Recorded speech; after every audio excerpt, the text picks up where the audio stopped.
And we're back. Welcome back to This is Dunder Moose. This is an exciting show, guys. I've got Scutifer Mike, not to be called Scutifer, but after his bodily transformation, I think we should be pronouncing it Scutifer. Am I right, chat? Am I right? Welcome to the Scutifer and Dunder Riz show. You know, I did adopt Scuti a little bit though with the Scuti Awards. It's hanging up right there on the wall behind me. Oh yeah, I see the Scuti. Yeah, maybe someday you will be getting the Scuti. I don't know. Keep up. I gotta work on it, man. I feel like I came in second. Black Lodge Games disagrees, but I feel like my pamphlet came in second behind You came in first, loser. Right on. Well, this is something that this has been a long time coming. I should have had you on the show a long time ago. I'm glad we're rectifying it and making up for it right now. Welcome to your debut on This is Dunder Moose. I am very glad to be here, man. Thank you. How you doing? Oh, fantastic, brother. I'm on vacation right now for the Lunar New Year, the Chinese New Year. And so I get 2 weeks off. 1 week I get to hang out at my house making YouTube videos and watching TV. And in the second week, I'm going to be having my Chinese wedding. So, oh wow, okay, yeah, I am married. Ladies, slow down. I am married. Slow down. But we didn't get to have the ceremony. Yeah, we got married during COVID, and so all of like the venues were shut down. And so now we're just we're going back to her hometown so her parents can have the wedding and celebrate. So that's awesome. How great.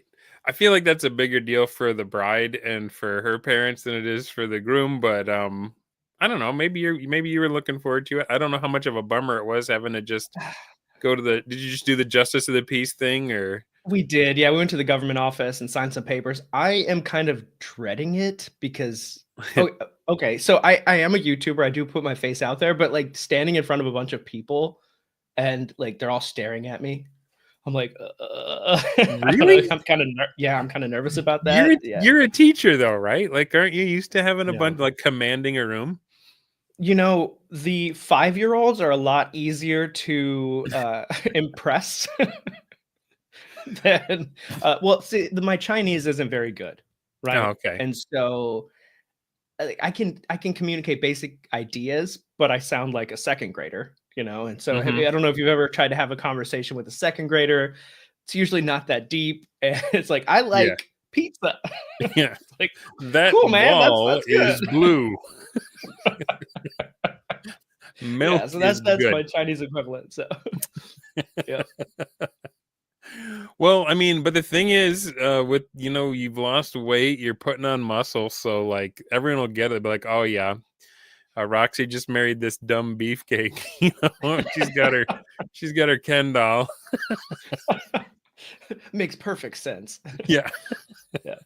Way to go. Thank you for having me on, man. Like, this is gonna be so much fun.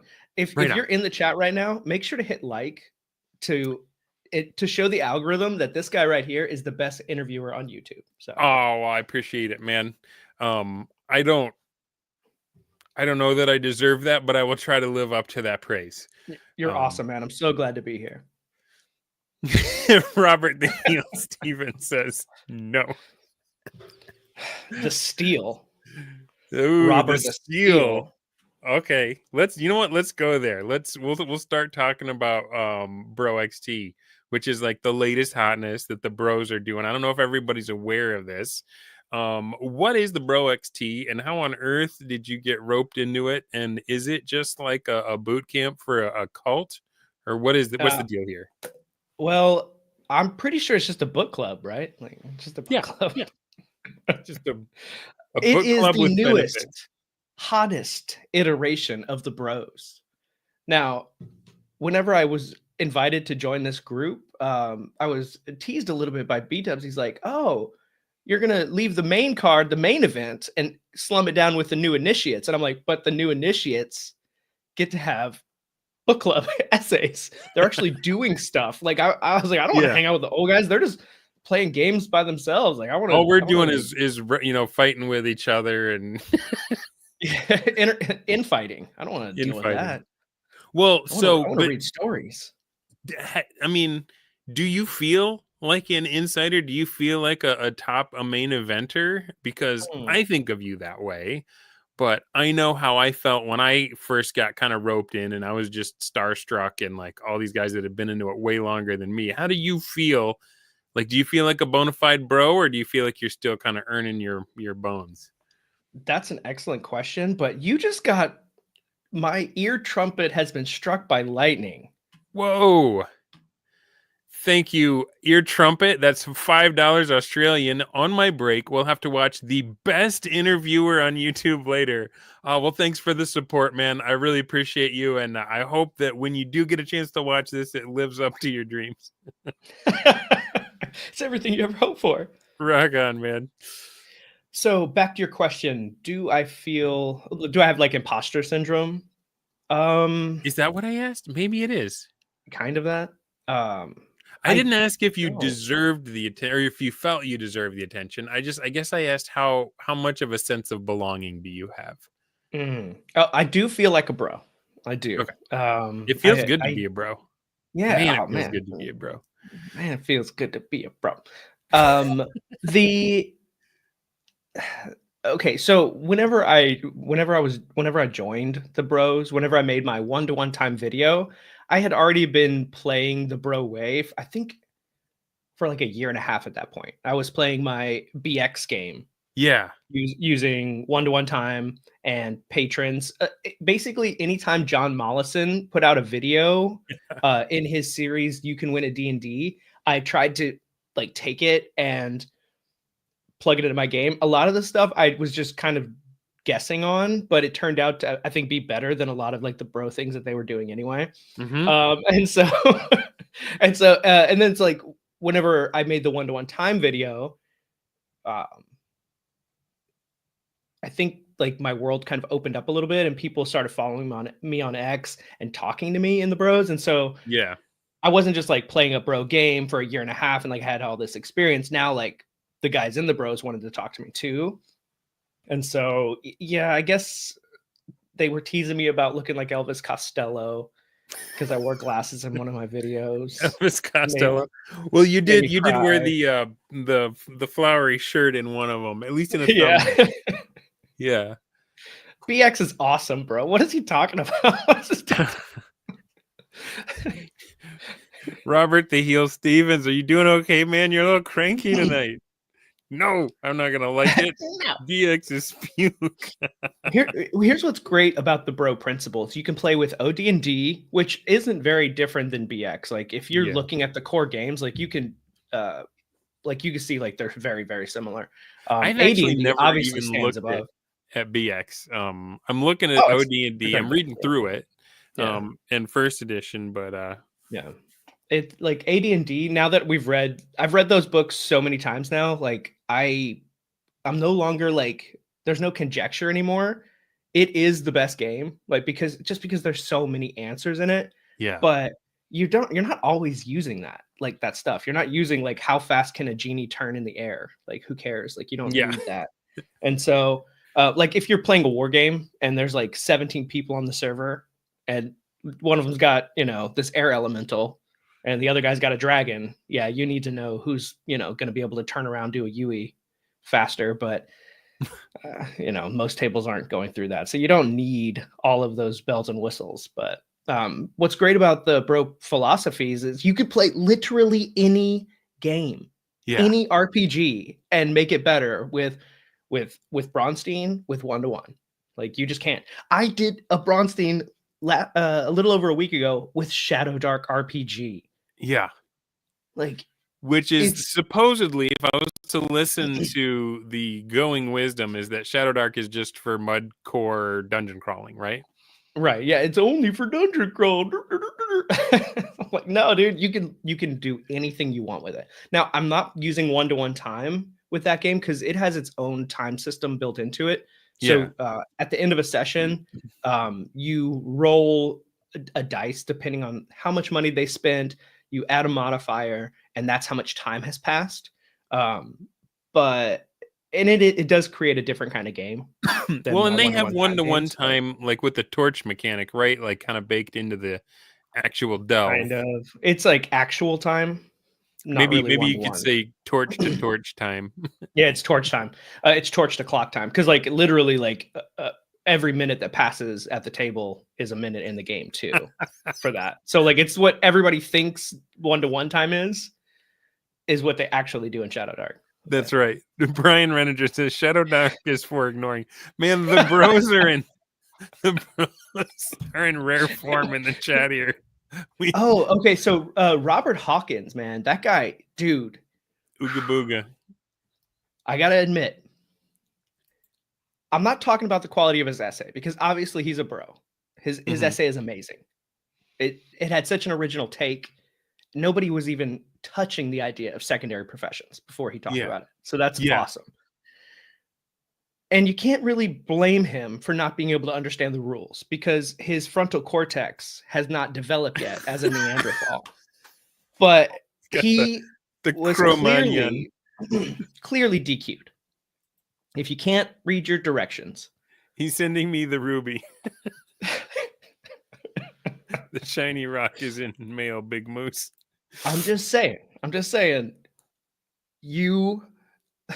We're jumping all over the place. But yeah, okay. Let's set this up for the people that for the 4 people that are in the chat that aren't bros and don't know what we're talking about and aren't already enraged.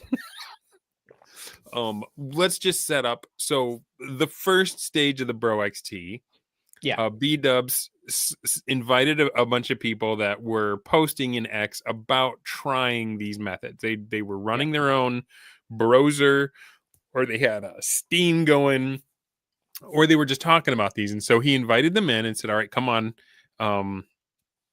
We are going to kind of make a community out of the next crop of fresh young faces that are jumping on board this bro SR style of play. And so I believe the first thing you had to do was you had to run browser or some kind of variant of it and post about it, right?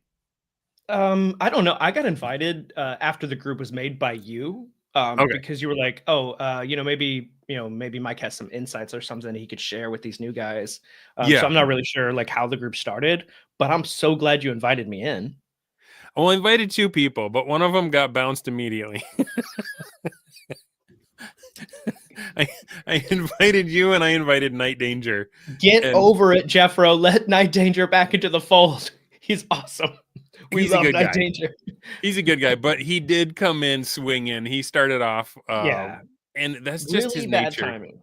And it wasn't just him though. The thing is like it was a couple of the guys, and if we're gonna be able to call each other fat and and call each other illiterate and Elvis Costello, the worst of all insults, then we should also be able to say like what does this mean or whatever. If you're going to use this new vocabulary word, I want to hear how do you define it or whatever, and like also like be able to give people shit about it, be like maybe Bronstein isn't the best thing ever, whatever, like what do you think? And then have a discourse, I think is okay.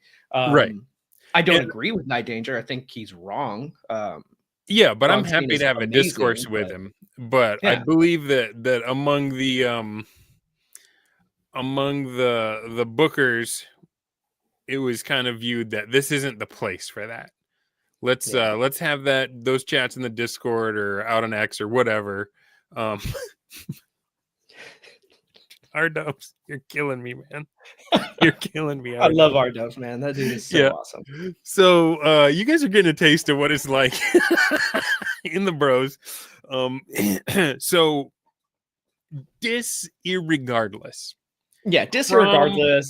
Crom wins the belt. Crom wins the title for the best write-up. And so the next is kind of a bracket. I don't know. I'm not a wrestling guy, so I don't know all the terms. But first it's wide open. Everyone has to read an Appendix N short story and then write a 500-word blog post about how it applies to D&D. How you can take how you use it at your table. The primal juice from the primordial stories and apply it to make your current games better. And so that's the challenge, and it's a recurring challenge. So Right. we start out, everybody goes and they get placed in orders, and Joel quits the Broasar. Yeah. Unprecedented. We'll never see something like that again. Truly a spectacular departure.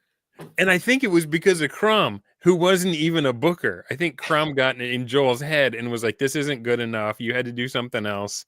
You And Joel's already like, read this story before you wrote your essay. Therefore, it's disqualified. The thing is Joel still believes that is a prerequisite, because yesterday in the chat, he was like, I finally found one I didn't read already. oh, And I man, wrote an essay. Joel, Like, it's bro, okay.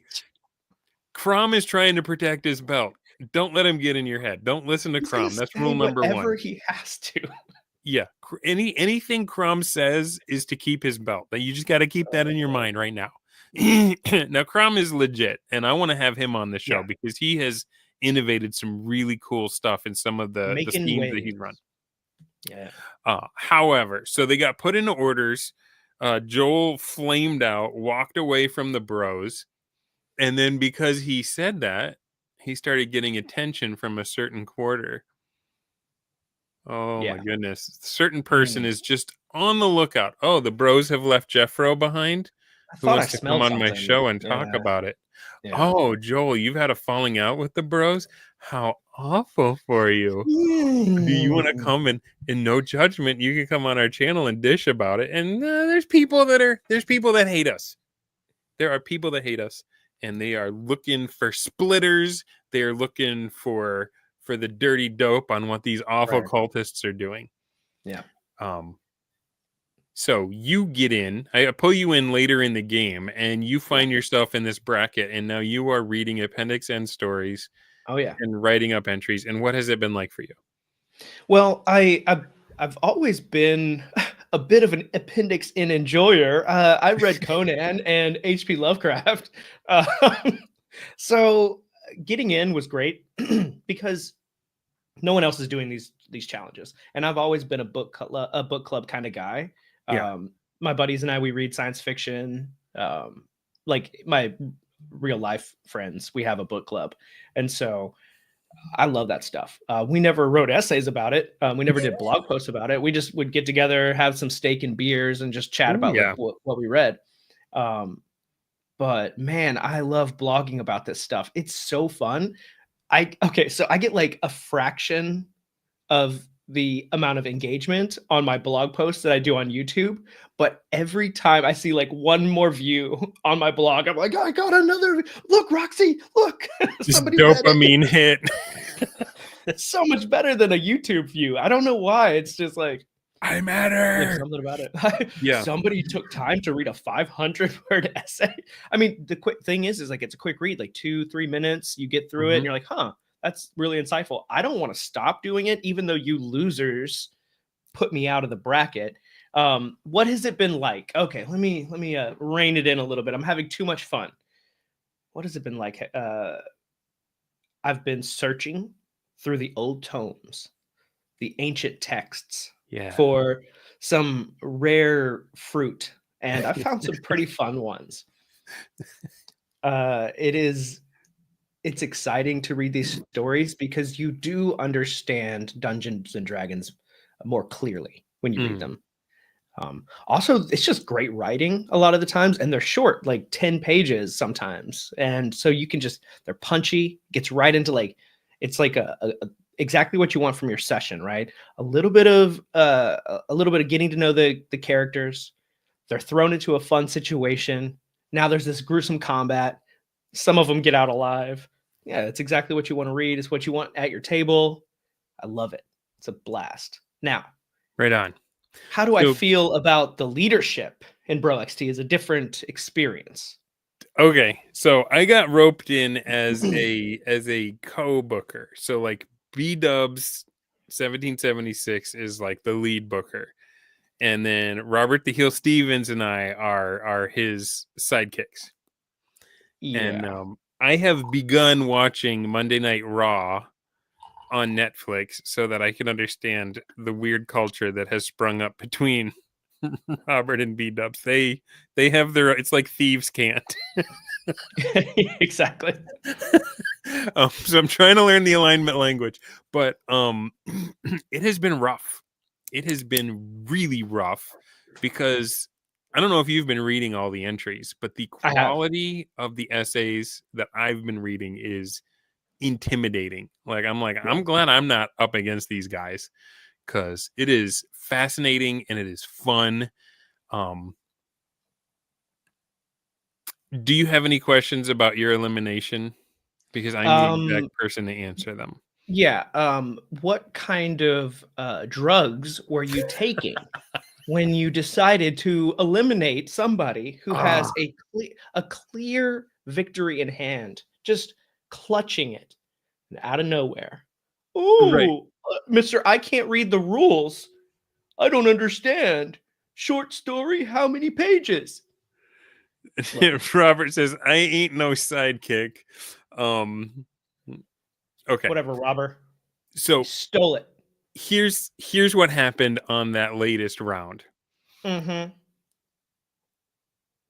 Most of the decisions, those two had already agreed on them, like who was going to win. They came to me and they said, this is so close. This is crazy close. Bob, and you were up against Bob, yeah? Yeah. And Scutifer Mike. And they were like, it was a tie. So it was down to Dunder. And I was like, all right. And I went into it. I was like, well, this is Scutifer Mike is the walk-on favorite because I'm biased, right? I know you. We get along. We have fun. I've never had a bad interaction with you. And I read them, and yours was amazing. You read one short story, and you came up with 3 things to make your game better, and 2 things about the story that weren't good, right? And so I'm like, Yep. just pound for pound, that was a ton of advice and information. And Bob's was just laser focused on Just a one great idea. thing. Yeah, a really good idea. About the using, as you know, so in for those that aren't aware of AD&D First Edition, there is a part that is optional that you can roll up a secondary skill. That's like whatever your character did before they became an adventurer. Brian Reniger in the chat famously in the last episode of Trilopulus the last session, he kept pointing out that his character's side skill was no skill of measurable worth. Right? And so I also thought it was super close. Here's what tipped it for me. We were in Trilopulus. I had a magic user. I had prepared charm person, which I thought was a banger spell. But every time I bring that, we never meet a person. It's always monsters that are too big or anything. And we're in the dungeon, and the thief detects a trap. There's this giant stone that's going to fall if we trigger it, and there's like a tunnel behind it. And so I was like, I want to use, because my character's backup skill from that table was a minor.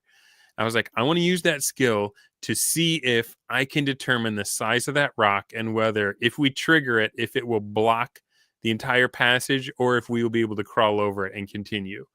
And that the DM was Dornell from the Geek Gab show. And me using that skill was the only thing that made the difference between me getting a good rating as a player that session and me getting a bad rating. Again, for people that haven't played 1E, these are the lost arts. These are the things you don't know that's missing from your game. But part of the DM's job is to be constantly rating the players to see, did they play their role? Did they play their alignment? Are they role playing accurately? And if you don't, it's going to add 1 or 2 weeks onto your training time when you finally level up.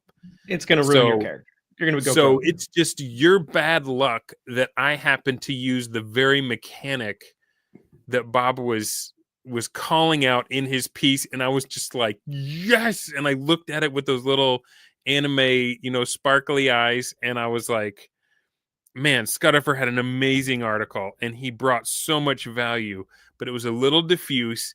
And Bob had a laser sharp focus on the one thing that made a difference for me just the Thursday before. So that's what did it. And that's that. Do you And it was, do you want to hear an everyone was doing interesting shocked story? emojis. I'm sorry, go ahead. So I recently, a few months ago, started my Advanced Dungeons and Dragons campaign, and everybody was rolling up their characters. We were all very new to AD&D because at that point, all I had done is read the books, and so whenever we made our characters, we were a few sessions in. Whenever you released your flippin' guide, Yeah. and we read through it and we realized that we never added secondary professions to our character sheets. And so we all went back and rolled some, and we've been using them ever since. But it was your guide actually that opened up my eyes to that. Just one of those things you read the books and like you just forget that you read it kind of thing. And yeah. Is that why my guide was up for a golden Scuti? It absolutely was. Also, just because you're amazing in every way and the best interviewer on YouTube. So rock on, man. Thank you. I wish that we had hooked each other up. I wish that I had given you the win and you had given me Wait the a second. Scuti. There's Wait a always second. Hold next on. year. Was this retribution for not winning the Scuti? Oh, no. Bro! No. Not at all. I told you were the favorite going in. I was biased towards you. And it had nothing to do with me losing the golden Scuti.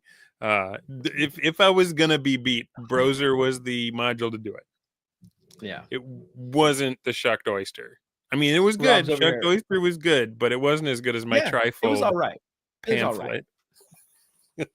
Rob's over here talking about, finally AD&D, bro. I play every game you can imagine. I play AD&D. I play OD&D. I play BX. I play behind me.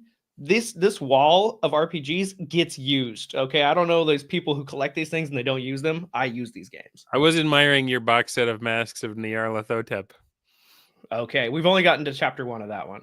It's a big one. It's 2 books. It's massive. But yeah, we're on chapter 1. Well, first of all, Josh and you this is this live action Super Mario Brothers. Here, which one am I? Because you could be Mario or Luigi. Mario.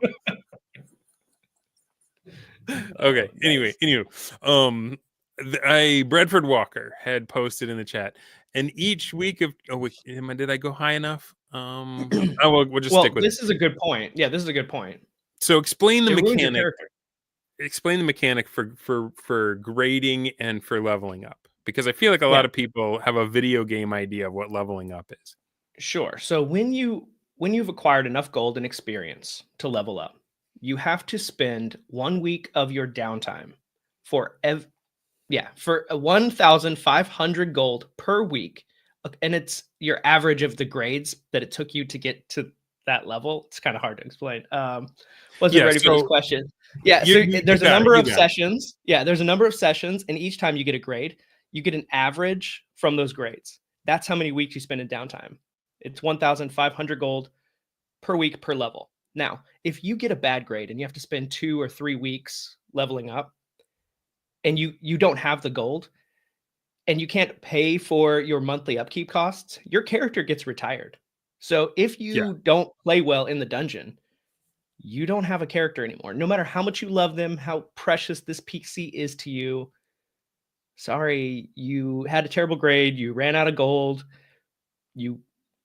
I think that if you stop training to go back into the dungeon, I think you lose all of the training you did up to that point. Isn't that right? I might be wrong about that.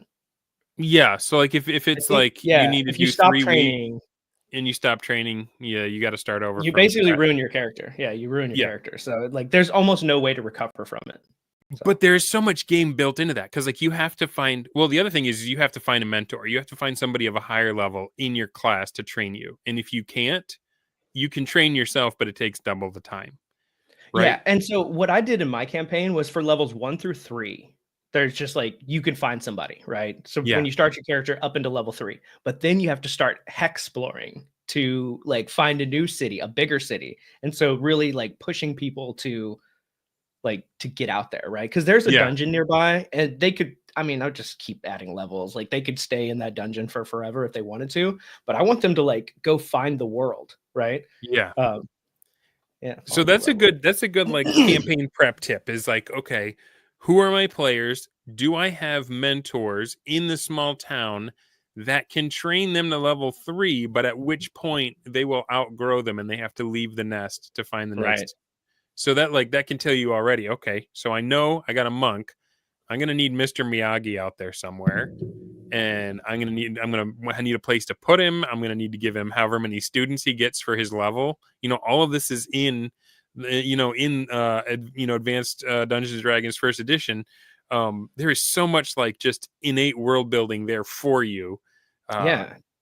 So you go in, you get your experience. It's not like the video game. You don't get like a little golden circle that comes from your head down to your toes and sparkles, and now you're level 2. No, it's like, okay, you have enough experience that you're going to know what your mentor is talking about when he starts to train you. But you're going to need to pay him for his time. You're going to need to pay him for any materials that he needs to purchase to train you with, and you're going to need to feed yourself and him during that time. So there is a section in the grading area where it talks about how the trainer can send you on like a quest. I think, oh man, like I've read all this stuff, but it kind of gets like blurred in my brain. Where like you don't have to pay. You can actually go on a quest and adventure or something, and he'll train you that way as well. But it's cool. It's like an exception, not the rule. And so I told my players, I was like, yeah, I'll let you do that one time. Yeah. You get to do that one time. And they're all waiting. They're like, no, I'm not going to do that for like level 2 or 3. No way. I'm going to get it like whenever it's like, a real challenge. Right on. And Brian Ranger points out a poor grade costs more, takes more time, and forces you to practice following a role with a new character.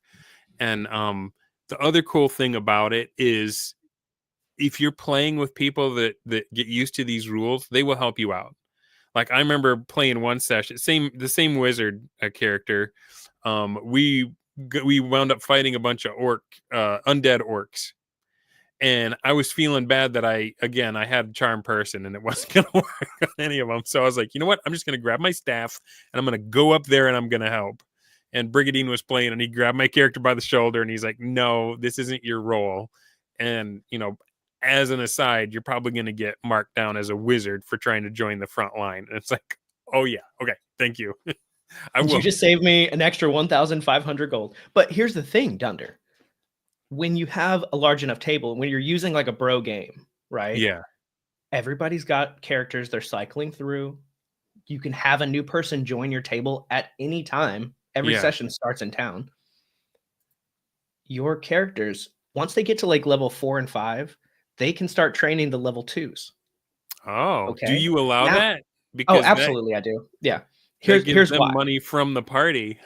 well, the thing is like when you get to like level 4 and 5, you're paying for 2, sometimes 3 retainers every month. You're paying for their upkeep cost. You're paying for your upkeep cost. You're paying for training. Like all this stuff really adds up. I don't mind gold being in circulation.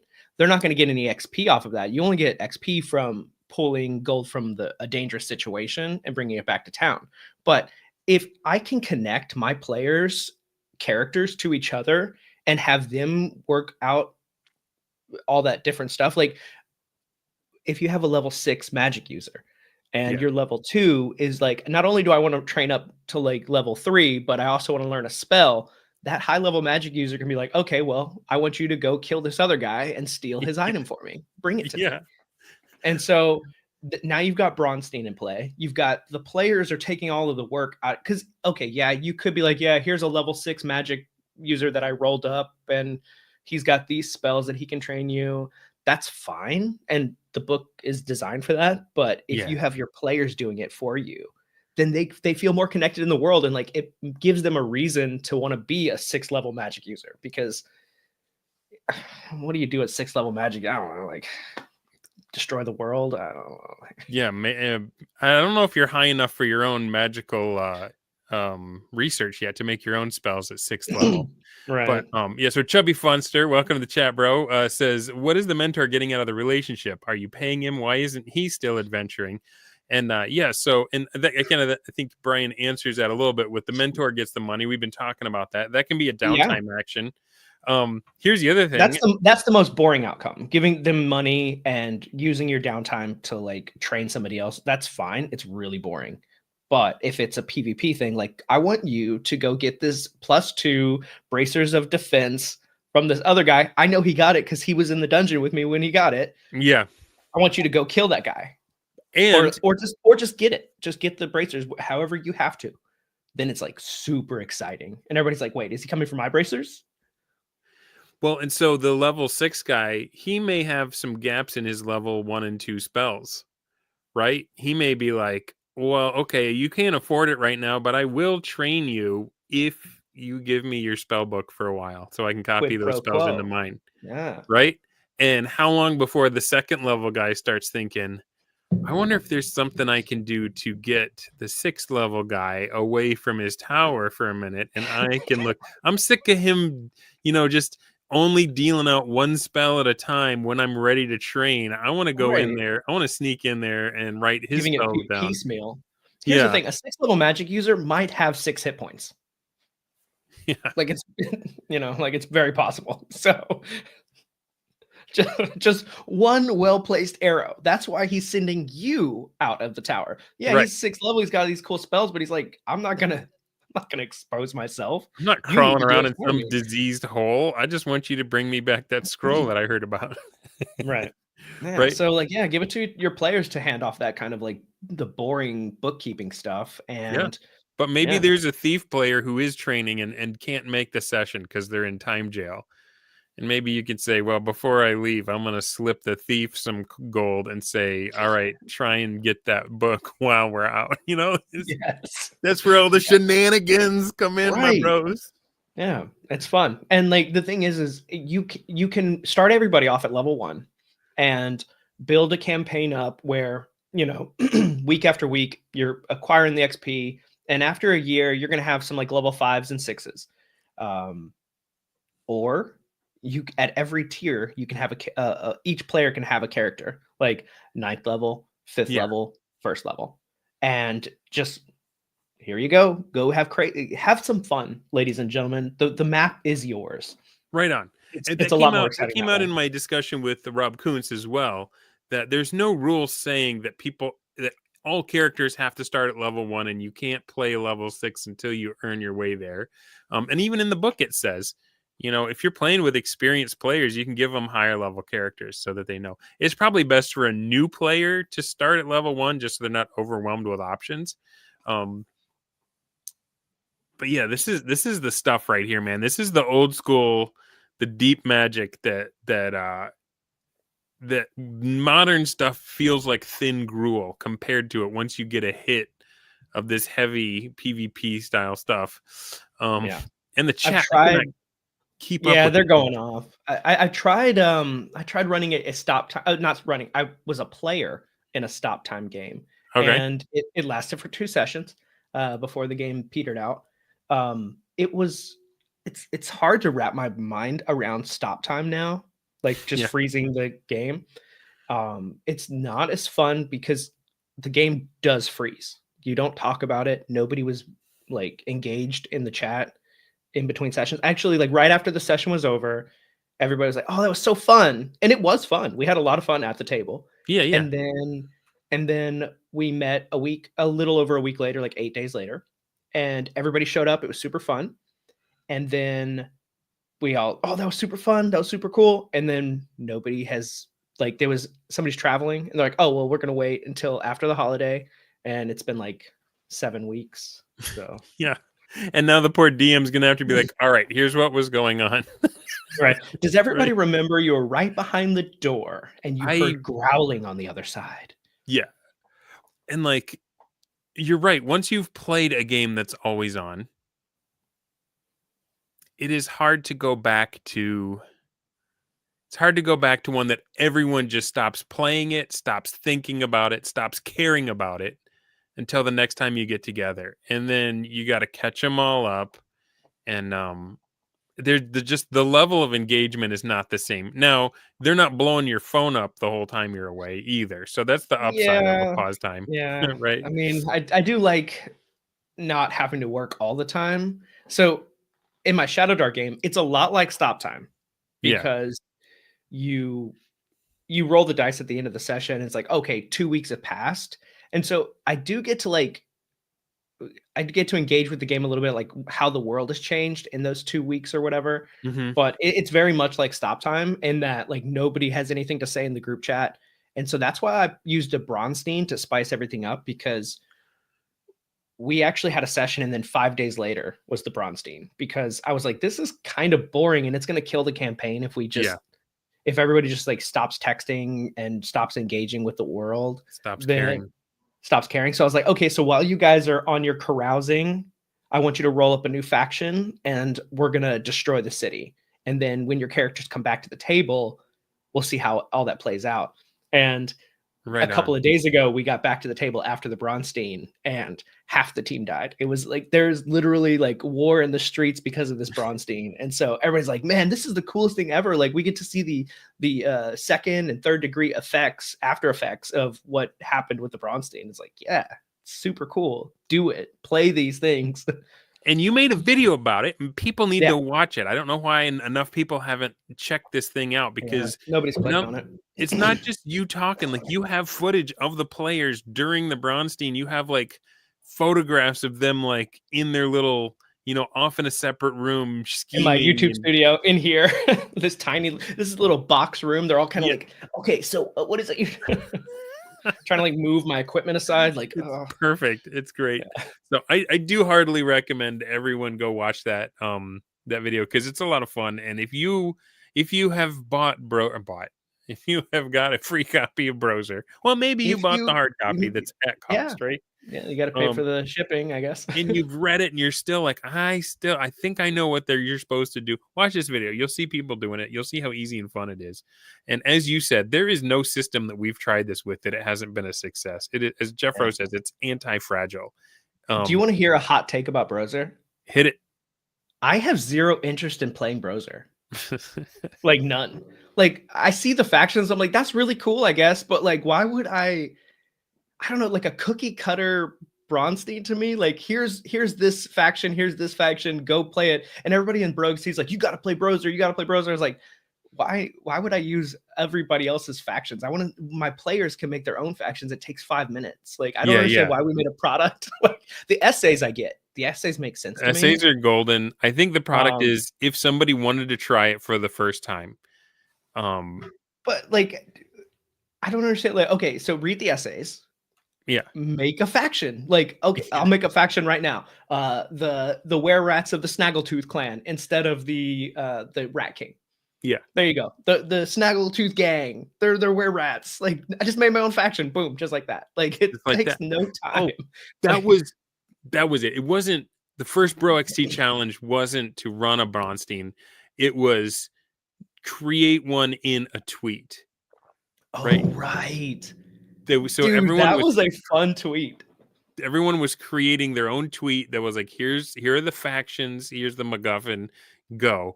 And B-Dubs wanted to prove exactly what you've just said. You don't need a polished, thick manual. You just need to be able to say who are the good guys, who are the bad guys, why are they at each other's throats, and go. I made a 1980s Bronstein with like the Ghostbusters and the Cobra Kai. Like, I was like, man, I want to play this right now. And the thing is any system could work. Like, does you your should system do the West End Games Ghostbusters system for that? Yeah, like, bro, it's that easy. I just don't, I'm like, why would you want to run somebody else's factions? To me, that's so boring. And like, I think that it would actually kill people's interest in Bronstein if they're like, okay, I don't know, man. Like, I guess it depends on how big of a fan you are of some of the ProSR stuff. Like, yeah, Chaz the Elf. Well, that threw me when I was playing Browser Diceless. Or I always get them mixed up. Browser Dicestein. The latest one. It was the Amber Diceless. There was the Amber Diceless. Yeah, whatever it was called. We were playing legit Browser, And I got so confused because I was used to Chaz the Elf always being B-dubs, but it was somebody else playing him. And I was used to Ferrigno the Green Dragon always being Macho Mandolf, but it was someone else playing him. Yeah, that's kind of nice. Yeah. And B-dubs was in the game playing somebody. He wasn't playing his own Chaz. He was playing the Swoles, even though he was playing the Hans Bronson. I mean, anyway. Yeah. So if you're a fanboy like me, you know, being able to play one of your heroes from reading the blogs from long ago when I was on the outside looking in, I was not wise enough to do as you did.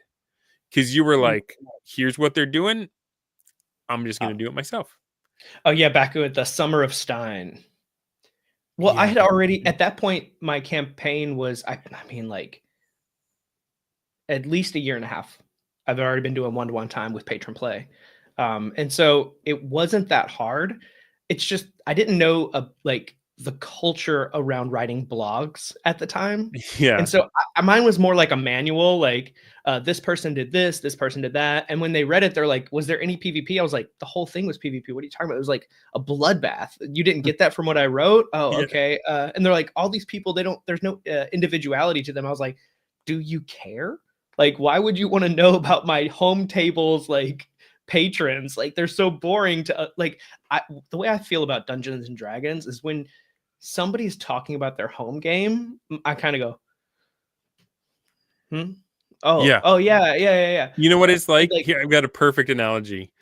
It's like when a kid comes up to you at a family party and wants to tell you about the dream they had last night. That's cool. Yeah, alligator ate your candy. Oh man. Yeah, and awesome. You know, they're so into it because they felt all the chemicals that were hooked up to them. Yeah. And so they feel like the thing that felt so meaningful to them is going to feel the same to you, but it's just nonsensical gibberish. Right. And then a witch crawled out of the ceiling, but she wasn't a witch. She was my aunt. But and you're just like, yeah, that's it exactly. That is it exactly, because everybody has that connection to an emotional dream or like an exciting experience, but it doesn't translate well to a conversation. And so, yeah, exactly. Your fantasy football team, who cares, right? I mean, you care, which is great. Be passionate about something. And so when I did the Broken Duchy, is that how you say it? Yeah, the Broken Duchy, broken. Because the thing is like Broken Dookie. It's a duchy, bro.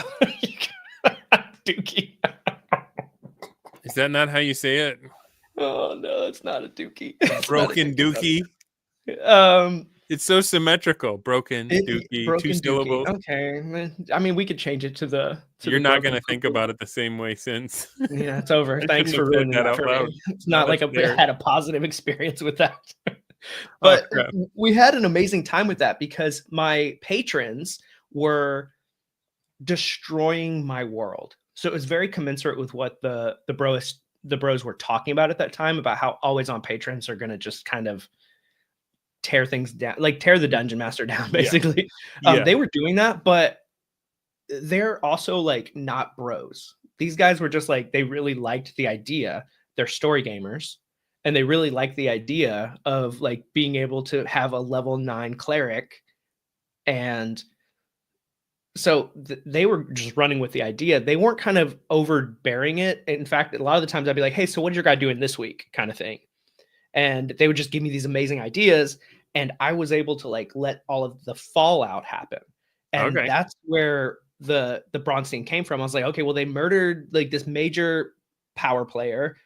There's no leader in the community. Let's go Appendix N, my favorite books, right back here. Amber. The Amber series, this massive tome. Let's give everybody like a trump. They can talk to each other. Let's give everybody a high level, patron. Let's give them an army. Who's going to win Amber, which is the duchy. And it was a blast, but I got a C rating or something, like a 3 out of 5 from the Robert Stevenson. And I'm like, okay, so obviously my ability to translate what happened at the table, because it changed the culture in Beijing's D&D community. People have been talking about it. Everybody wants to join that game. Like, huge. We still talk about like the betrayals that happened at that night. Right. And it was a way more technical Bronstein. Like we had troop movement, we were counting like hexes per day, like we were doing scale battles, 10-to-1 miniatures. Like it was like a serious thing. And I was like, how is it that I got a 3 out of 5? These dudes have no idea what happened. Obviously, I'm not like translating it with my blog skills. And so with the second Bronstein, I just talked about like what the factions are like. I was like, apparently, like that's how you do a good Bronstein. You just write about the factions. And so we didn't do any of that. We we used Shadow Dark. Okay. And I gave everyone a range between 40 and 45 hit points. And they would select some faction. My wife was like, I like that movie Dune. I want to be the witches from Dune. And I was like, you actually are the Bene Gesserit. Bene Gesserit, yeah. And we went into the Shadow Dark monster section and we found the like witches or like some kind of like monster stat for witches. And they each had 3 HP. And I was like, all right, well, that's going to give you, 15 of them or whatever, like 11 or 12. And she's like, okay, cool. So I'm this massive faction with tiny little bit of hit points on each one. And then this other guy was like, I want to make this druid. All right. And he's like, he's going to just destroy everybody in the city because they keep chopping down trees. Mm-hmm. And he was a solo guy. He only had one guy with 45 hit points or whatever. And we just used the combat system from Shadow Dark, rolling a d20, adding the appropriate modifier, like doing the spell checks, way easier to resolve. And it was just as much fun, way less technical, but that just proves that like you can do this with any system. Like there's nothing stopping you except for your imagination. All right, you have been challenged in the chat. Fluid the Druid says, challenge for Mike. He needs to bring AD&D Oriental Adventures unapologetically to Beijing. I don't have that book. I could probably find a copy of it, but I was told by the bros when I first like joined the bros, I was told that like a bunch of the AD&D books don't count. And so all I do now, I just have the 3 core books and I'm not wasting money on anything else. Cause like I had this, I've always liked the night class. Mm-hmm. The night class has been my favorite forever. Well, and you're the Cavalier, exactly. And the Cavalier is in AD&D, but not the approved AD&D. And so I was like, I can't even play the class I want. Yeah. So yeah. Well, I will say I have played with bros that use Oriental Adventures. I think that one.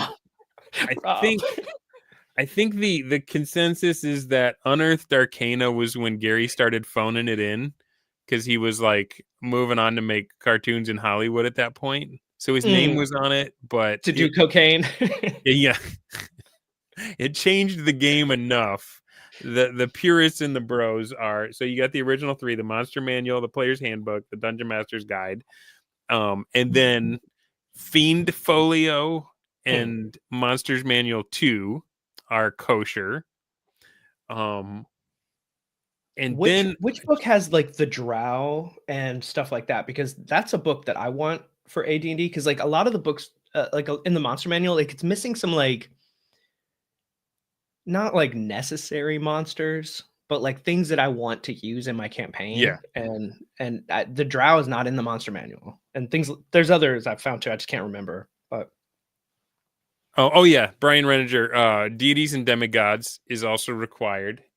And so here's the thing, Trilopulus, one of the big secrets that we found out playing is that all of Trilopulus exists inside a Metamorphosis Alpha style superstructure that is also flying through a Traveler universe.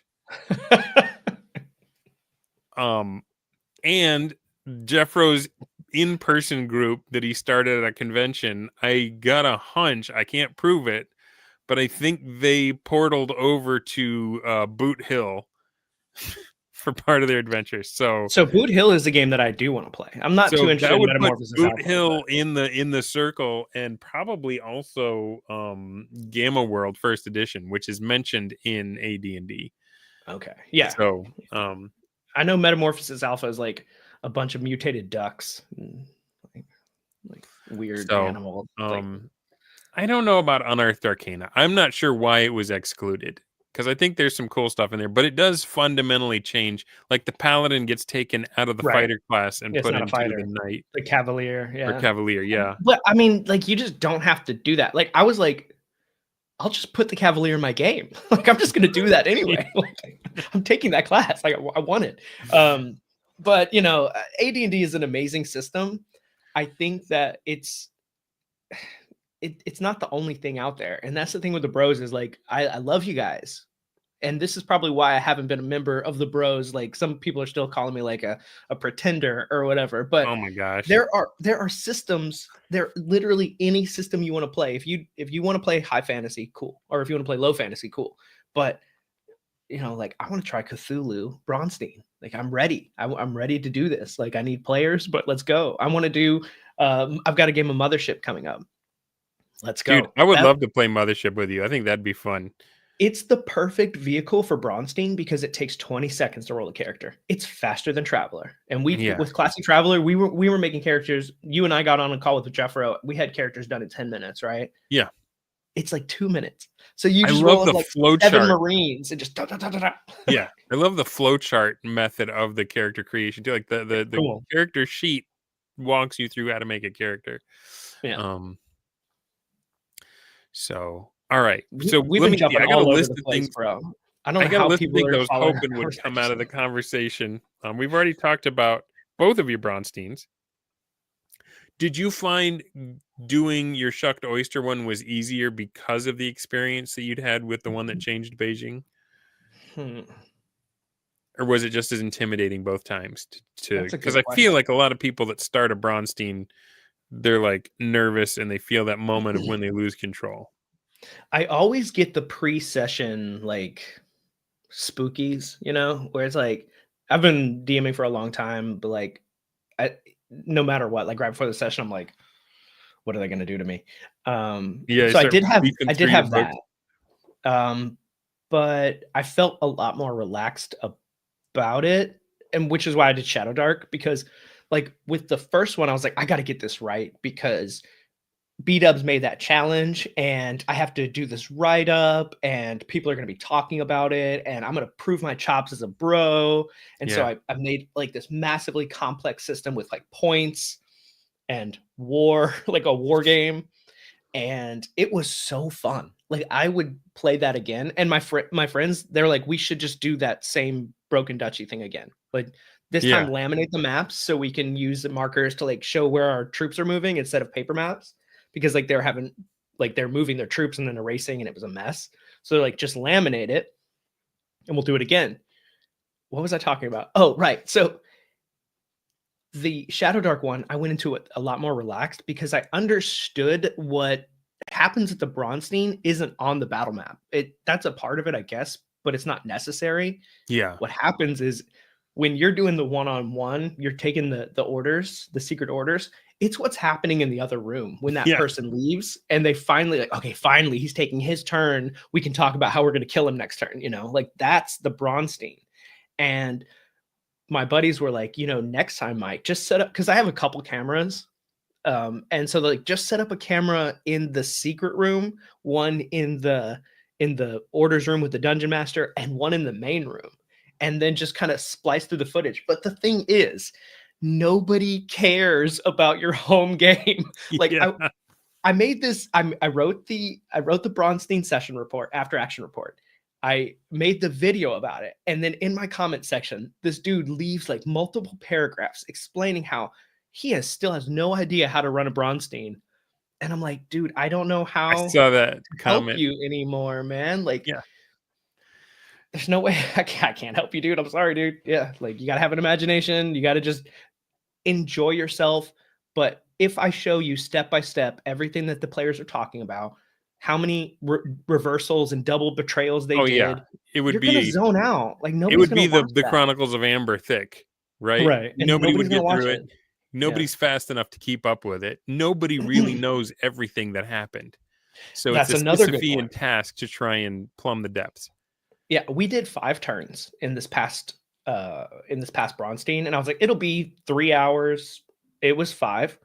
And that 5 and the first 30 minutes was just kind of like I let everybody just kind of have some drinks, get to know each other, get to know the factions. They all knew each other, but get to know the factions and just see where they wanted to go with it. And it takes a long time to get through that, and that's a lot of footage. And there's just no way that anybody would care about each step by step, turn by turn. Yeah. Well, how do I do this exactly? It's like, just oh man, have an imagination. I had an idea last year, and I never tried it because I was so intimidated.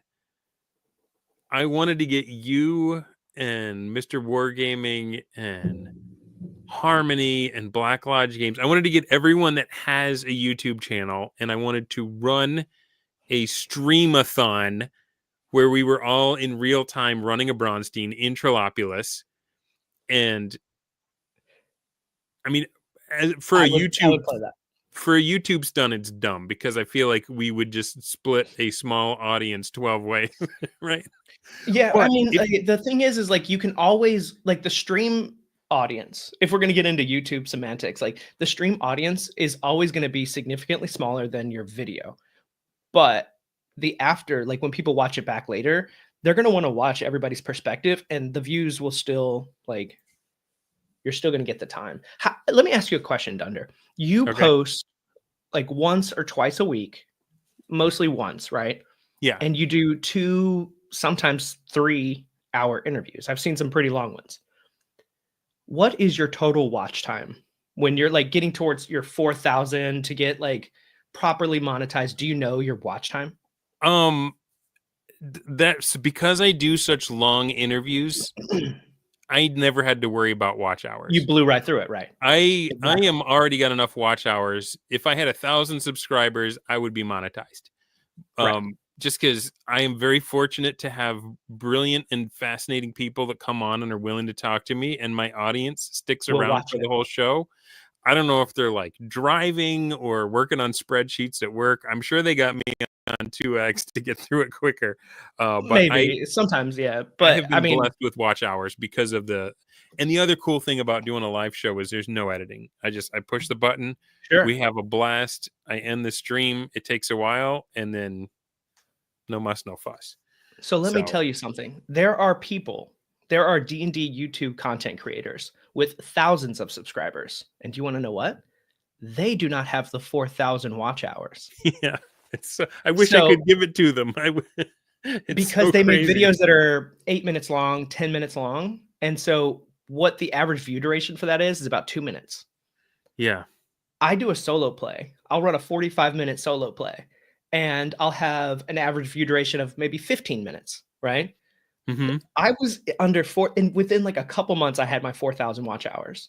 So people will watch. They'll go back and watch a stream because the people who watch these videos, they're not just interested in the mechanics of like what happened in the game. They want to know us. They want to get to know us because like they feel a connection to you. They can tell that you're a good person. You're kind. You're obviously the best interview on YouTube. I mean, everybody's saying that. You guys are going to be such a huge head. I'm just like, whoa. So they're gonna sit through your perspective, and then they're gonna switch channels over to Harmony, and they're gonna watch Harmony not because they want to know how like Harmony betrayed everybody, but because Harmony's a dork, and she's a murderous. What is it? A giant. She's a murderous giant, and people are going to watch that because of their connection. I thought we weren't supposed to talk about how tall she was. I thought that was an insider secret. Can you do some editing or? Nope, it's out there, man. And then people are just saying, if you look at the unarmed combat tables, you do not want to grapple her. No, I don't. No, she will chuck you to the ground. She rolled much higher than average on her height. So. What I'm saying is that idea of doing a streamer Bronstein, it's not off the table. I would join. That would be fun. People will watch it. And that's the other thing is, I don't know how entertaining it would be. I don't know. It could be a total disaster. It could be a total disaster.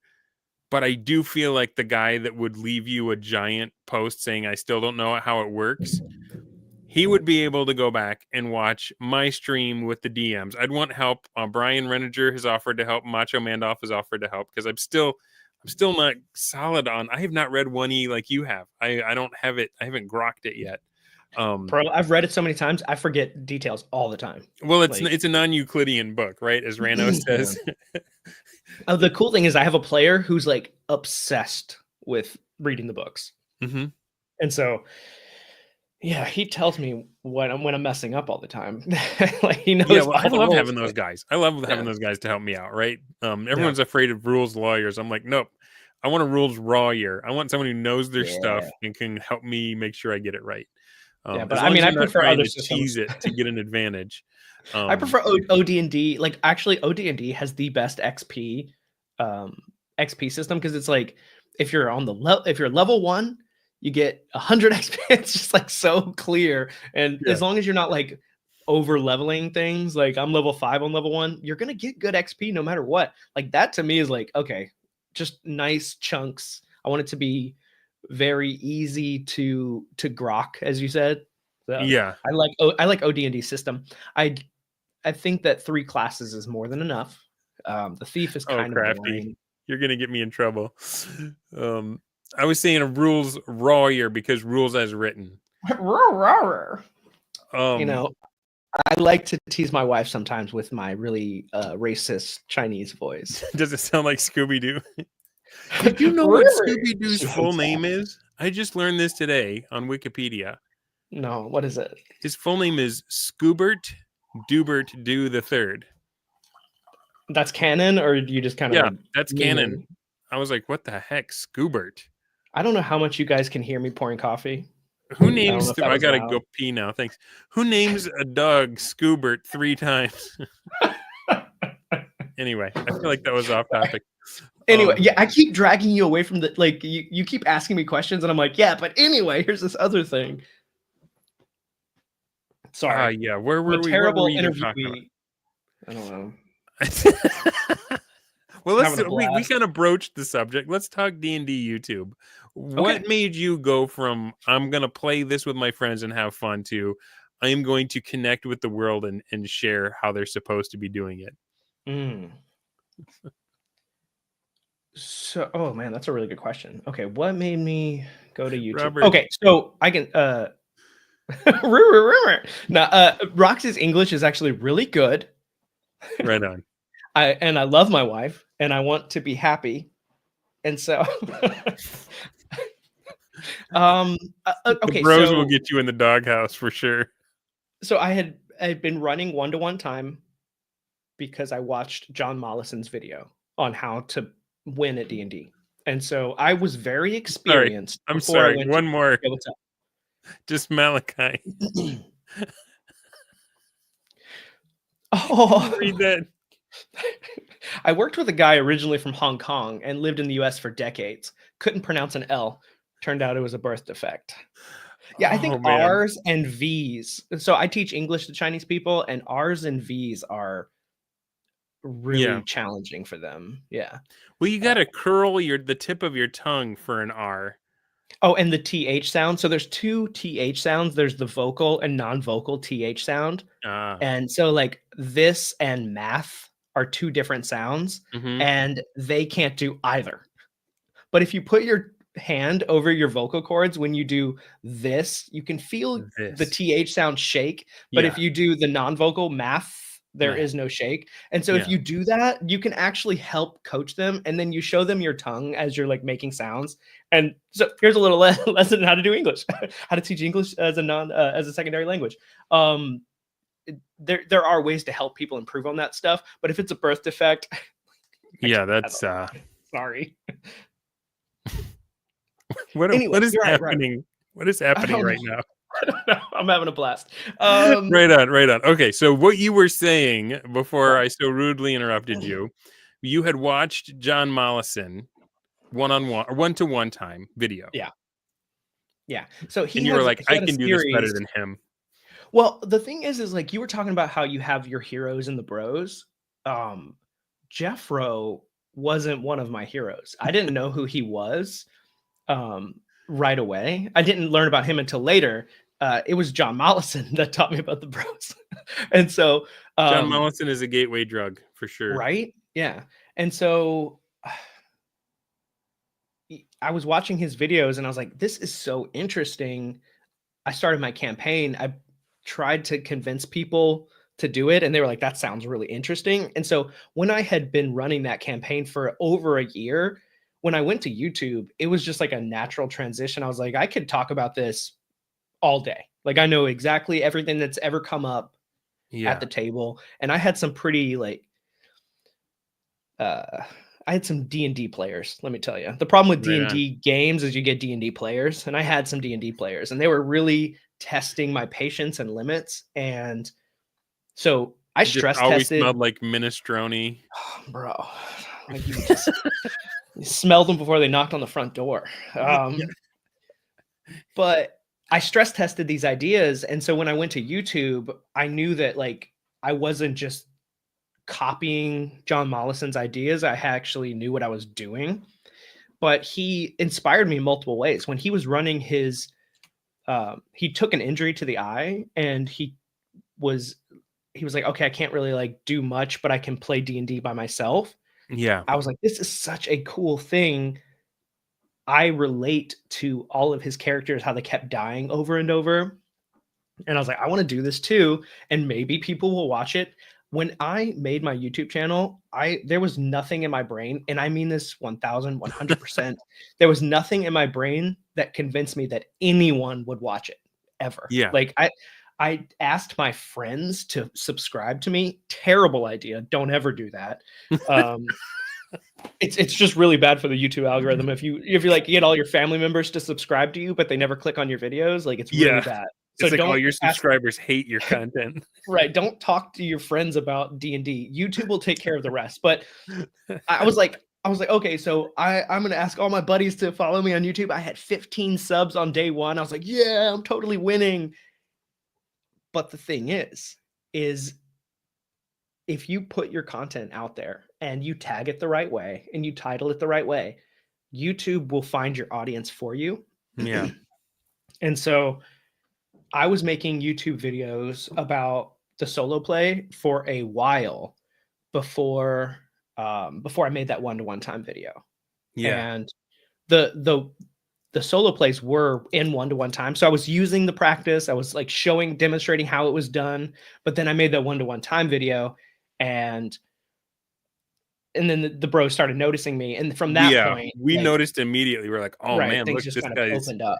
because Yeah. nobody knew who you were, and you were like, yeah, I've been doing this for a year, and it's like the proof is in the pudding. And we were like, right on, because I don't know how much it was when you first got on, active on X talking about this stuff, or your YouTube channel, but like when I started, there was a ton of ankle biting, and it was almost like, who was the prophet in the Old Testament that was trying to rebuild the city, and like his guys had like their bricks in one arm and a sword in the other, just in case they got attacked while they were trying to build the wall, right? Yeah. And it kind of felt like that, as like we were behind Mhm. closed gates, we were innovating and pushing and testing ourselves and challenging our own assumptions, but then out in public, it just felt like every hand was against us, and we had to double down and stuff. And Yeah. so I don't know, did you get any of that, or had you had like kind of the main Yeah. wave of that passed by the time you got on the scene? Well, Thanks, that's Blackwall. Nehemiah. Nehemiah. Oh, okay. So I don't know if I was a part of that first wave. I was always posting about D&D and one-to-one time and stuff once I like learned about it and I started using it. Yeah. But since nobody knew who I was, nobody was following me, and I had no connections to the bros, um, people would just be like, "Oh, that's dumb," or "We used to do that all the time, and it was boring." And our Yeah. campaign, I did that 15 years ago, and nobody plays that way. Nobody And ever so, played that way. Gary didn't play that way. We yeah, never stopped playing that way. We stopped playing that way because it's no good. You get all of them. right, And you can everything like in the same post. But I didn't get that much engagement, so it was just like one or two people would be like, "That's dumb," or "That can't work. It cannot work. It doesn't work." Yeah. And After then you I'd be run like, it, you're like, "Okay." oh, tell me how it can't work. Yeah, right. But I'm blanking on his name. That our wrestling buddy. Oh my goodness, how am I forgetting his name right now? I do that all, dude. That's being He a does the teacher. grappling. That's Oh being a my gosh. trainer. What's his name? Our very good buddy who B-Dubs is a Crossface. Thank wrestling you. That's Crossface. Oh my gosh. Yeah. Crossface actually followed me. Crossface. Oh yeah, the Yeah. actual wrestler, I not just the can't. guy I'm who's a sorry, I fan of. forgot your name, buddy. I'm just blanking. It's very Yeah, early where I'm at. Crossface Killer.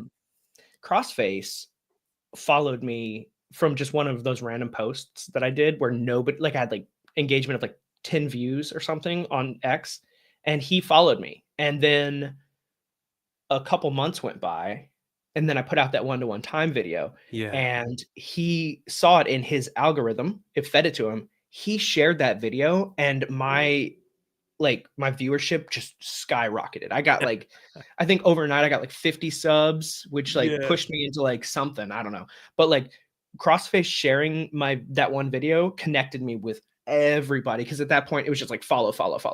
Like I felt famous. I felt right cool. On, man. Well, you made it into my rap, right? Yeah. My second rap video. I mentioned you and Night Danger. I mentioned Crafty Matt. Yeah, I owe it all to John and to Crossface. Those were my those were the guys that I put up on a pedestal. I was like, these are the cool guys in the. Well, Crossface was sharing about running 5th edition with like middle schoolers or whatever, and Beef Bus and all that. Oh yeah, like those guys are like massive inspiration for me. Like the 5e stuff that Crossface was doing, I was using in my videos. I was like, this is from Crossface. He did this. Let's see if we can try. And then I took John's idea of just running a game solo. Right on. Super fun. Yeah. So you blow up, and like now, now the game changes, right? Because at first you're like, I didn't think anyone's gonna watch this. I'm just having fun. This is a lark. But you strike me as one that like quickly realized, well, YouTube is also a game, and how do I Bronstein the algorithm? And that's something I haven't. I need to figure that stuff out, because well, I think Bronstein actually is a really good comparison, because there's a couple ways of going about it. You can make alliances, right? Yeah. And put yourself in the same camp as people who are very well received, right? Mm-hmm. Like Black Lodge Games, Harmony Ginger. These people actually, like, they have a viewership, like a real one, right? And well earned. Like, they're wildly entertaining people. Or you can go for betrayals and ankle biting, and you can just pick a fight with somebody, and you can drive engagement. There are lots of YouTube channels that thrive exclusively on picking fights with the Bro SR. Yeah. Like they don't get that many views, but the only views they get are because they're saying like our ideas are terrible. The problem is I'm not. Yeah, Robert saying start some feuds, Dunder. You guys have seen me try to be a heel. I don't have that killer instinct. I don't have the chops for it. I am still very much in my babyface arc. I take inspiration from the basic expert. I've seen him transition from a babyface. He went full heel arc, and he is crushing it. I need to be developed still. I need to go back to school to learn how to yeah. Here's my philosophy, and this is the approach I take. I don't necessarily latch too much onto the allies, because I do like my friends. I really like. I think that some of these people are incredible. If you look at YouTube as an active service, just like dungeon mastering, you try to build a community. You bring people together. You teach. You instruct. You give value to other people. At the cost of your time, your energy, good things are going to happen to you. And I found this true not just with YouTube, but like in your life. If you are a dependable friend, like if you show up on moving day, your buddy's moving, and you show up with your truck and you start picking up boxes, like that energy that you can give to somebody else in your community to help be there for them, to stand, I say stand tall, right? If you can stand tall for people and give, then the benefits, that like all of that will come back to you, because they're going to stand tall for you, right? Like they're not gonna be like, there's Scutifer Mike again. Hey man, what's up? You know. So I try to lift up other channels as much as I can.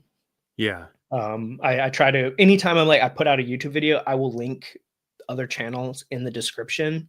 Mm-hmm. I will make videos about other channels because I'm like, hey, if you like what I'm doing, you're going to love what this other person is doing. And since Right my on. videos only go out to people who like D&D, I'm not going to be setting up that channel for failure. Because if you tell a bunch of people, like let's say I made let's say I had like I don't know, a comic book channel, because that's something I want, a comic book channel. And Okay. I told my audience, go follow Dunder Moose. That would be really terrible for your channel. I would get like a Because spike, and then they would all. yeah, you get a bunch of subs, and then none of those people ever click on your video, and it just the algorithm just buries you, right? But since Yeah. I only do YouTube stuff and I'm sharing YouTube channels, like this stuff works. And so I think Cool. make a short about your favorite, system, your favorite creator. Make a video like doing a review, do the Scuti Award, something like that. Like just share and uplift other people, and there's gonna be a spot for you. I remember watching a video years ago, trying to explain the success of PewDiePie. This is a long time ago. And Yeah. part of it was that he was in Europe and he had a European audience, but he also had an American audience. And there was something about being in two places that really boosted the algorithm. Do you think that is still the case, or are you not seeing that kind of cross-pollination? Because you YouTube do. is banned in China, so Well, most mainlanders, okay. yeah, most mainlanders don't know who I am. I don't think so. Outside of like the foreign community, we all Yeah. use virtual proxy networks, VPNs, to Mhm. access the internet. Outside of that group of people, which is about 100,000 in Beijing, That's a big group. no one, yeah, it's a huge amount of people, but Yeah. no one in China would know who I am. No one. I mean, And but it kind of 100,000 people might not be a big group in China, but it feels like a big Yeah, group it's here. a tiny fraction of the population. So like it's We're over a dealing with billion tons and tons of people. people. Yeah. So like we are the super micro fraction of representation Yeah. in China. And if I were to meet somebody in China who's like, "Oh yeah, I know you," they wouldn't know me because I'm Scutifer Mike. They'd be like, "I know you because you're one of the foreigners here." Like, Yeah. we're in the same group. I know you. Yeah, you dated my friend, or you're best friends with this guy. And like, Right, right. the basic expert was robbed of a Scuti award. Dude, Trill, honestly, Trill is He's killing cut it. above the rest, man. Like I just want to take everything that he's doing that works and just steal it. I'm just like, I want to do all of this stuff. Not his I ideas, but like his style. I'm like, I just want that. yeah, his So style, good. he's got a great voice. Like as someone Yeah. who's blessed with, I feel like I sound like my golden pipes. I feel like I sound like Kermit the Frog went through puberty twice. And so when I hear someone with a smooth, rich voice like Trill, or I'd say Harmony Ginger also has a good like radio mic voice, I'm always a little jealous because I'm like, I don't know why, everyone else got a French horn and I got a clarinet. But you have the stash, bro. You've got the The stash is stash. all compensation. But yeah, It Trill. might be a honeypot. Do you see Bradford Walker? He says, if you're approached by somebody, it's probably a honeypot. The thing is my wife protects me. Right. This acts like a shield, and therefore I am immune to all manipulation, lies, right. and so yeah, I stand behind my wife. It's my job to protect her, but in fact, she protects me from crazy women. So Back ladies, there's not enough Scuti to go around. back it up, ladies. You are embarrassing yourselves.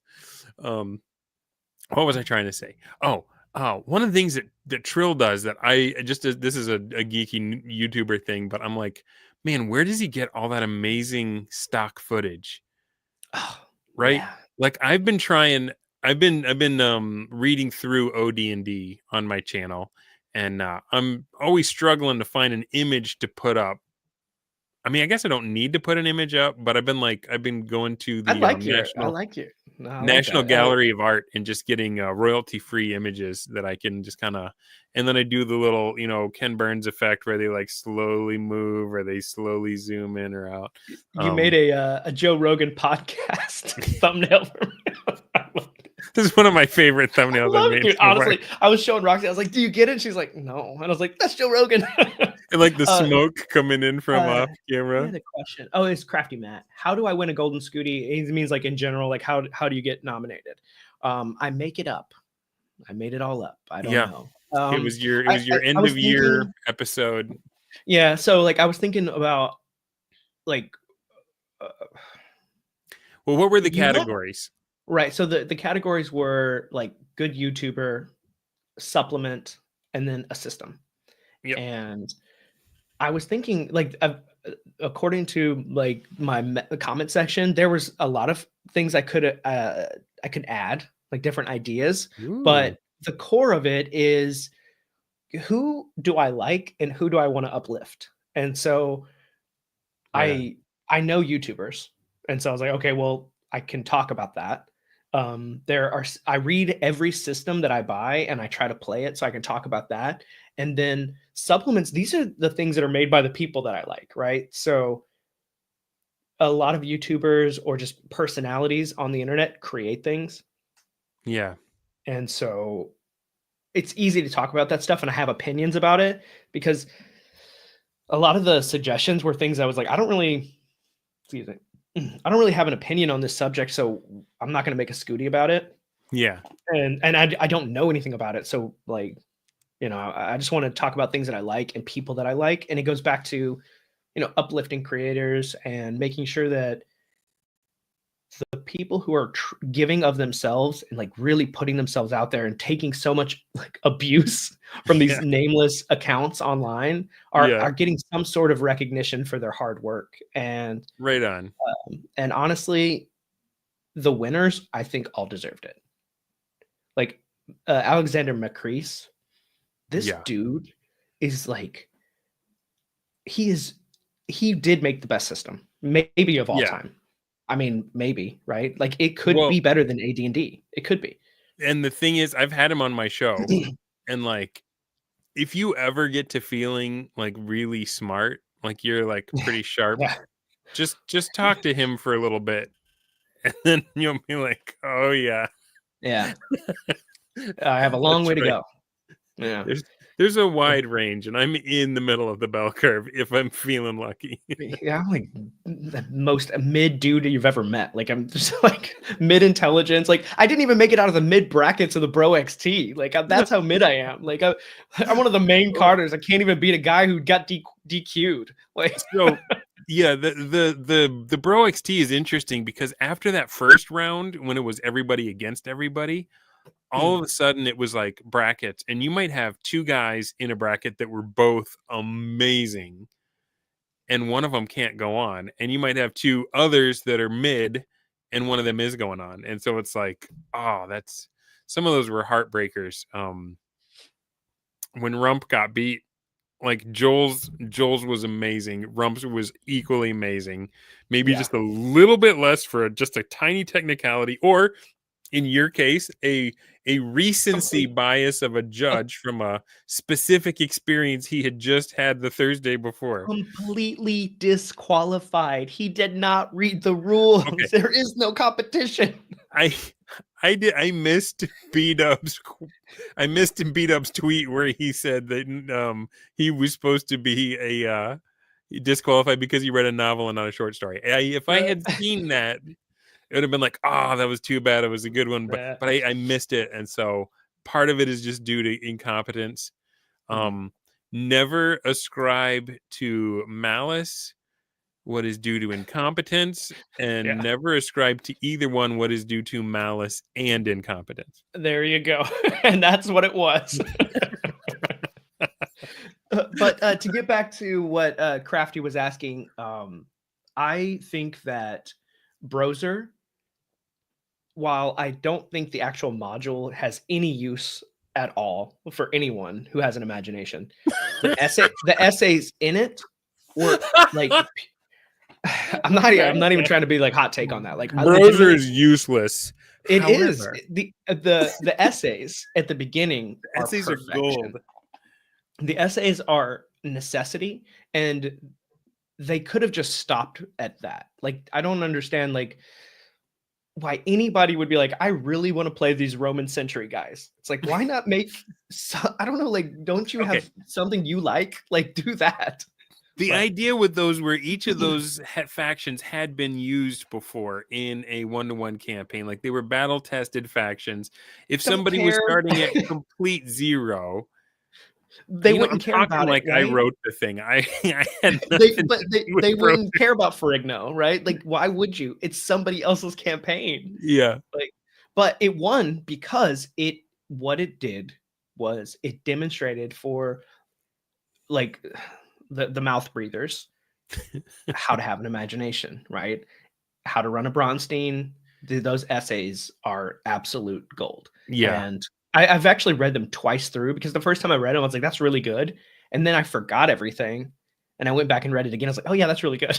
So maybe in a month or two, I'll read it again. Jeffro compares it to, like, so if B1 or B2, Keep on the Borderlands, was supposed to teach you about starting your campaign with like a location and a dungeon, and then X1 is supposed to teach you about overland exploration game. He sees Broser as kind of like the third part of the trilogy, which it teaches you about that higher level character Bronstein event going on. Yeah, and that's cool. I just think that I would never run. And like, I'm not trying to be a hot take on this. I would never run those factions. It would, like, I read through them. I was like, yeah, this is all cool. But like, if it's just, the way I read it, I was like, okay, this is an after action report. That's cool. I would never want to take somebody's after action report and take their factions and be like, now I'm going to run a game with those. You know what? I can't really fault you for that, because I got a chance to run in that, and I made up my own faction. I took one of the frogs from Frogtown, and I used Kermit the Frog, that was so good, the news guy memes, and I did J. Jumper Jameson, and I was gonna have fun. Awesome. I was gonna be an information broker, but nobody's gonna tell you anything, dude. our dubs decided to boil me alive. That may have. So here's where you get to, like, did he do that for his own reasons, or was that just payback for what happened in Moonstein? It was retribution, yeah. Retribution. Sure. So it's like, you gotta be. It's like you're playing Survivor, but you gotta be thinking, hey, they may bring me back for an All-Stars show, so I can't show too much of my hand in this game. When we ran Classic Traveler, so those of you who don't know, we ran Classic Traveler. It took 10 minutes for me to create my character. Yes. Loved him. He was amazing. It took less than that for Dunder here to murder him. I played for about 10 minutes. Your character killed himself. No, he didn't. You gave me an ultimatum. Betray your friend R-Dubs. All you had to do was be cool when I shot R-Dubs at point blank range in the ear. All you had to do was hear me out, and instead you screamed, "Murderer!" and you drew a sword on me. Yeah. Oh, man. And I was like, was a blast. Isn't that just like a Scuti? Brings a sword to a gunfight.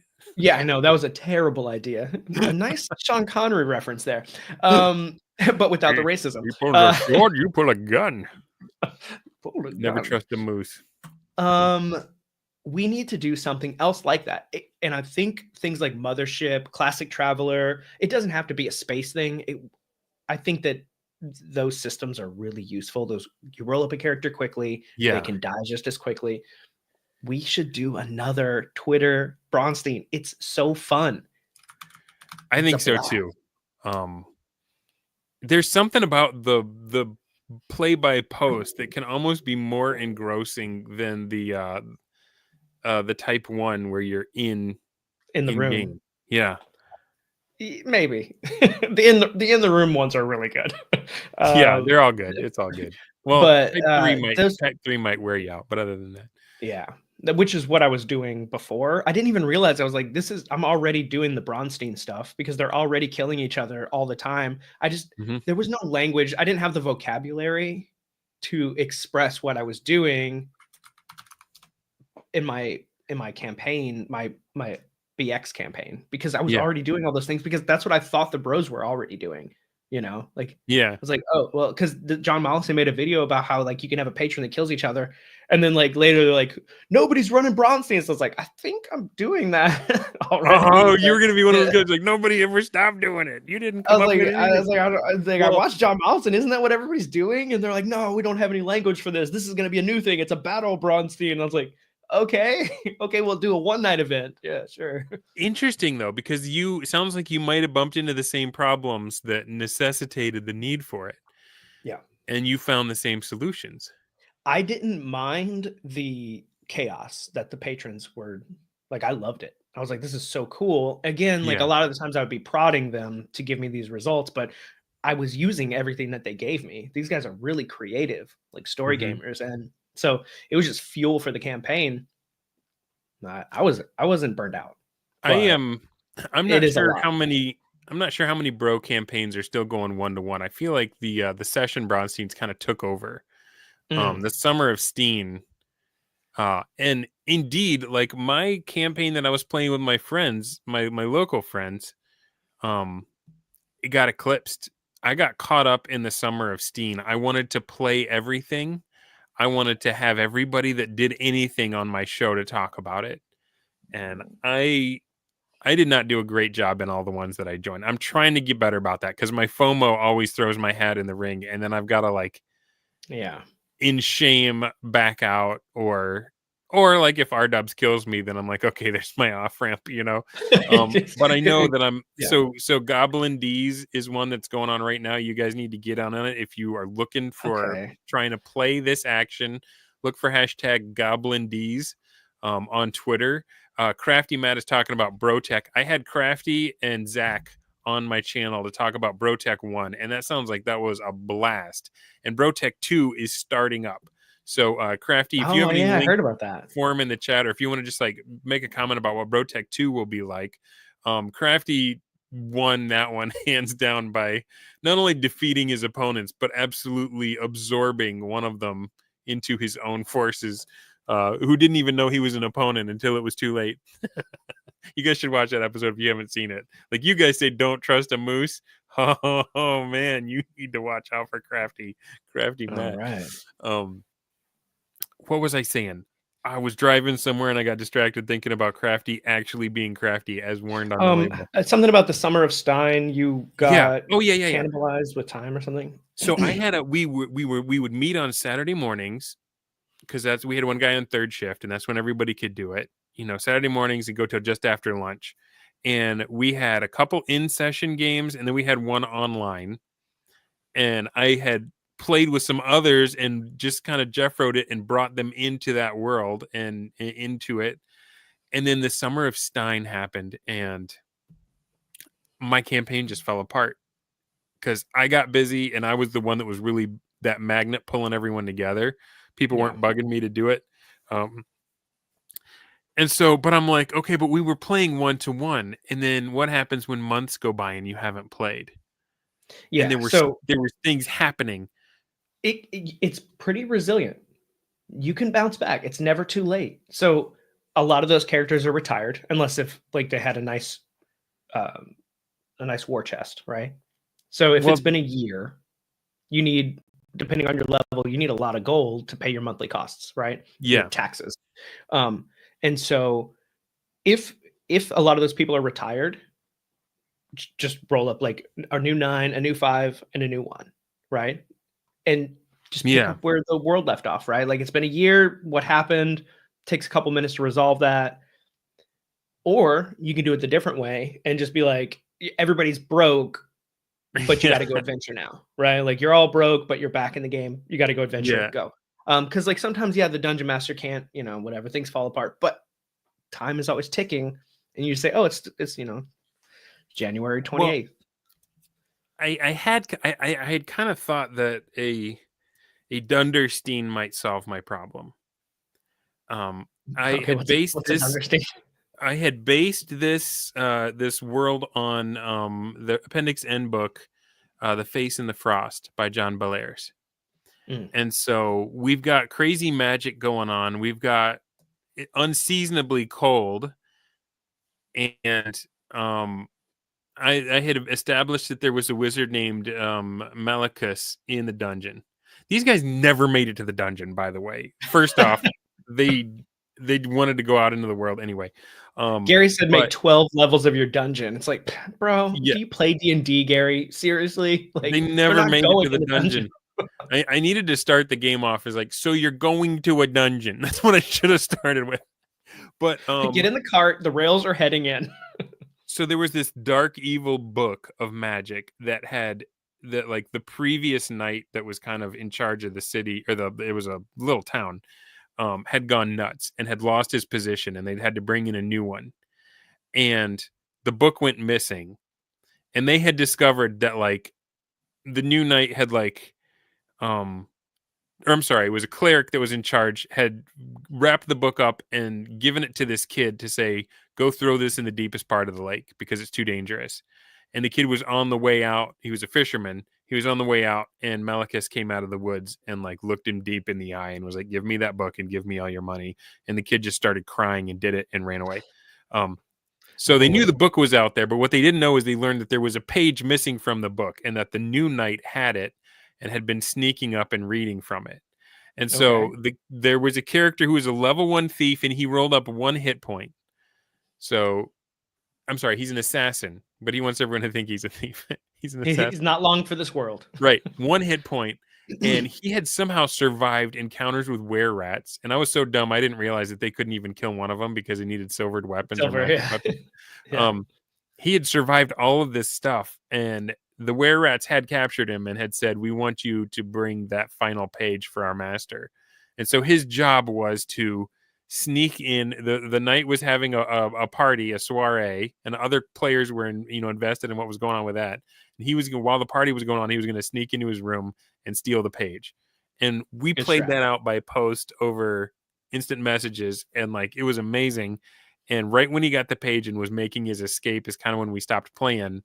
And so it was like very, because the rats were like, they took a bite out of his ear, and they were like, we will find you if you don't bring this to us. And so he had a ticking time clock on his head. So it's like not the greatest time to like stop for a few months. But I was thinking, well, what if the knight in his terror had cast the only spell he half remembered from the page, and it had gone wrong, and like encased the whole village in a giant crystal of ice. A long winter. Right. Yeah. So that's a good inciting incident. Everyone just got into the crystal, and then the Bronstein could be all of the NPCs that they'd been interacting around and saying, all right, your treasure's in this town, your daughter's in this town, your whatever's in this town. What are you guys going to do to try and get the magical artifact or implement or whatever to release the town, or maybe keep it frozen, but just get your one part of it out or whatever. So check this. But I don't have my hands all the way around the idea yet. So check this. Okay. Appendix N might have the answer, and it may be a little bit obscure, but the Fae, right? Yeah. It has a different time zone. Whenever you're interacting there, no time passes at all. Whenever you move out of the world, like things have changed. Seasons have passed, right? I love it. So yeah, so the king of Elfland's daughter, right? That's the example I'm drawing from. Okay. Inside your little frozen village, your crystallized town or whatever, you have your Bronstein, you resolve everything that happens there. They get the magic page. When they break the crystal, time has passed. No time has passed for us, but like there's different timelines going on, right? The world is come different. Out, yeah. And now it's like, it's been over a year or been a year since we were here. What have we missed? And then you pick up the game right where it left off. Hey, it's super fun. Yeah. Appendix N has all the answers. I love it. Yeah. Dude, this has been a blast. It has been. I cannot believe we've already been going for like a minute. I was going to say a year, an hour. Did we? 45 minutes. Did we talk about the things that we were going to talk about? Okay, so here's my list. Bronstein times 2. Both of your Bronsteins we're talking about. We talked about the BROXT. Yeah. Super great time. And we talked a little bit about what it is to be a D&D YouTuber. I'm still kind of trying to find my way there. I remember when I had John Mollison on, and he asked me how many subscribers I had, and I was like proud to tell him I had 80 subscribers. And he was like, Oh, we can do better than that, right? Well, So okay. Well, yeah, let me just say, let me add a little caveat to that 80 people. If you are talking about, okay, yeah, I made a video and 50, 80 people watched it. You're like, everyone's like, oh, who cares about this guy? He's a nobody. But if you're standing on a stage and you're right. speaking to 50 to 80 people, you can feel the weight of that. Like that's a pretty good crowd, right? So Yeah. you can feel the weight of that, like the impact of it. And 80 people is not something to scoff at because they're hearing your ideas, you're sharing the good word, right? Yeah. Well, And and it's not just 80 that's people that 80 watched you people. for a minute. It's 80 people that said, the next time he puts something out, I might want to watch that too. Yeah. Yeah. So I've been facing like a really I'm kind of in this I'm in a dark place, Dunder. Yeah. It's a Oh dark man. time to be a YouTuber for Oh, that's right. We're Dungeons and doomed. I forgot. Dragons. We're doomed. We're doomed. I have had a string of just terribly performing videos, Yeah. and it's been going on for a few weeks now. All nines out of tens or tens out of tens, So and when you say in 9 out of 10 or 10 out of 10, what do you mean by that? it's like armor class. You want an AC 1, you don't want an AC 10. Yeah, you want to rank one. You want to rank one video, AC 1. You don't want the Okay, yeah. that's a great way to So put it. they rank the videos 1 out of 10, and if you have a 1 out of 10, you have like the most clicked video for your past 10 videos. Oh, okay. Gotcha. For If your you last have a 10 10 out videos, of 10, it's the lowest ranked video like out of your your old last stuff is outperforming it. 10. Yeah. So 10 videos for me comes out like that's like 3 months. So in the past 3 months, Okay. my last 3 videos have all been the worst performing videos. Wow. And it hurts because You're making me wonder if I even want to start looking at that. don't Like the don't fact that I didn't even know what that meant, and it sounds like it's pretty basic to how it well is things are if going. if you're doing YouTube stuff like your your YouTube Studio is one of your most used apps. It might be my most used app next to Twitter. Okay. Um, and I don't think this is entertaining for people to watch, but there is this value that you put on the number go up, and you want people to watch your stuff. I want the bros to be spread, right? Like, and I feel like I'm one of the Yeah. channels that can help with that. And people aren't interested in the solo plays. They're not interested in the Bronstein stuff. Like, Yeah. I'm gonna keep making the stuff I like because I want to do it. But the metrics are telling me you need to change or you're gonna die. Okay. And What does dying so mean to you? Like, what do you feel like would be the position where you were like, okay, this has no longer sure. become worth it? So if your channel is dead, it means that YouTube is not showing it to new people. Okay. And the people who are your subscribers, if they don't click on one of your videos, the next time, if you have a dead channel, YouTube will not show your Okay. next video to the people who are subscribed to you, the people who want to watch your videos. They will have to go search for it.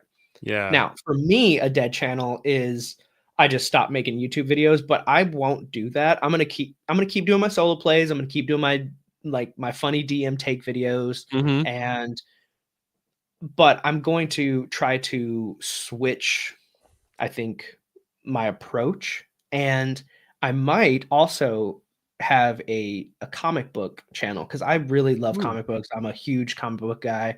And you can't talk about other interests on your YouTube channel. You have to talk about your Yeah. one thing. That's And so I the might thing have I another don't like is all channel. these extra rules that you're like, Yeah. okay, well, you've got to only talk about one thing. And I feel like we were both fortunate to have started a channel on something that we could talk about for multiple videos and Forever. not run out of steam. Yeah, I could talk about like old But school D&D for a long time. yeah, But but it it's is like, what it yeah, is. at Like some point you you have have to to face that adapt. decision where you're like, do you just keep doing what you want and for the dozen people that are going to see it?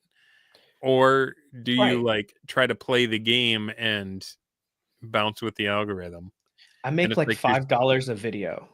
So it's not like It's not like if I make only $1 a video, it's not. There's no difference. There's literally no difference. Like it doesn't I watched matter. WASD20 do a video, and how he was talking about how he only did 4 videos last year, and dude is making a crazy amount of money. Like he shared probably not crazy for anybody but people that I've done this channel for over a year. I've got like 70 videos out, and I've made like $12.14. But it's like once you get monetized, the money does start coming in. Like oh, okay. Well, that's good to know. Yeah, you're gonna get like $100 every 2 months if you keep around the same viewership, which is it's $100 every 2 months. It's not, it's nothing. It's not nothing, but it's not like I do this for the money. Like, because if I did this for the money, it'd be like, well, like, yeah, you're doing this for $5, Mike. That's a lot of like a lot of work for $5. Bradford Walker says blogging is just as bad. You have to silo hard. But it sounds like from what you were saying that the blog is more rewarding for each bit of attention you get. Like that, that gives you more dopamine than the YouTube does. Well, okay, so let's try this one on for size. My blog, my most recent blog, I think I had 120 views, 120 reads. Okay. My latest video has 120 views. Like, I don't know what's going on, but these videos are just like, because normally I get like 1,000, right? Yeah. And that will give me, that one video over like a 2-week period will give me $10, right? And that's one thing about YouTube that's awesome is like all these videos I made like last year, they're making money like every day, right? So I make like $1 or $2 a day just passively, which is cool, right? Like that's just like money, right? But I never would have thought for that your my next blog module or your next system, right? Yeah. I don't know. I don't know what the answer is. I know that I have to pivot and give the people what they want. But what I want is to keep making the videos that I like. And so there needs to be like this, this coming together point. No Fun Allowed says, if you want to make money on YouTube, TTRPGs ain't the way, Chief. Right. And, dude, I love No Fun Allowed. This guy is great. You should follow him if you like D&D. That dude is awesome. That's right. Ironically, fun that is not allowed is still had. And Malachi also says, if he wanted to do it for the money, he would talk about 5e. Ooh, you invoked the gorilla in the room. Would I? Yeah, maybe. Yeah, if I wanted to make more. I don't know, though. I feel like the 5e guys are the ones that are, well, they're the big ones. They're the huge ones, but they're also the ones saying stuff's going bad, channels are dying. Yeah, but those guys are like, I only got 20,000 views, right? Like I got 100 on my like the amount of work I put into this Bronstein video. Like I made like jokes, we did a bunch of editing. Like it takes time to write a script if you're not just like being a robot, right? Like if you actually want to have a little bit of yourself presented in it, it takes time. And 100 clicks is telling me do not make Bronstein videos. No one cares about Bronstein.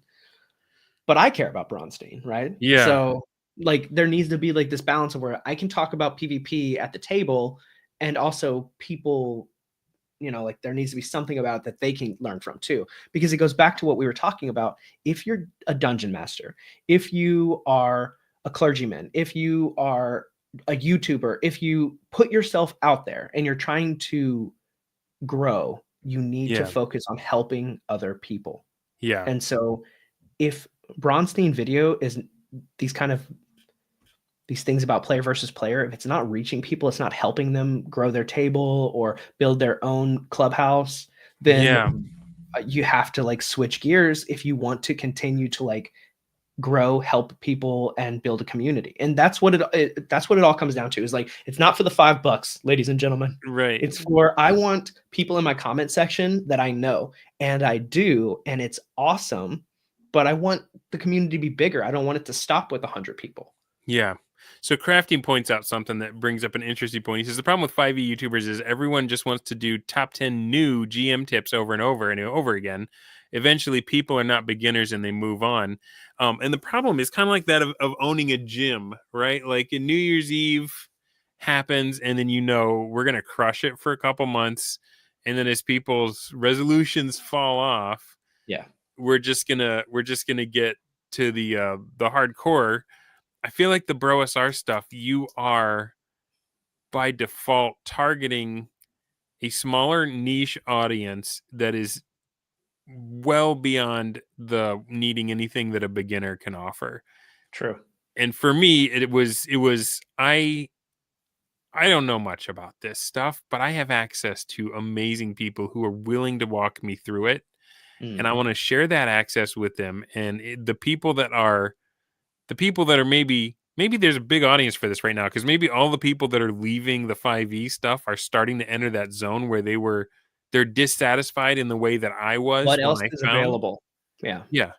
And so, but here's the thing is, are they giving up on everything because it's Mm, fun but not that fun? Or who are the core that are like, I want that magic. I want to find, there was something, I felt it for a bit, there was a spark of it. This ain't it. Is it still out there? And I feel like those are the guys that we're trying to yeah. reach with this They're stuff. leaving the hobby, man. Like everybody's leaving the hobby, except for like the hardcore The gamers. Like, casuals are yeah, migrating. bro. Like, Yeah. and that was everyone. Like, they're all a bunch of casuals, right? That's why we were trying to help them. It's like, bro, you guys are casual. They're all leaving the hobby.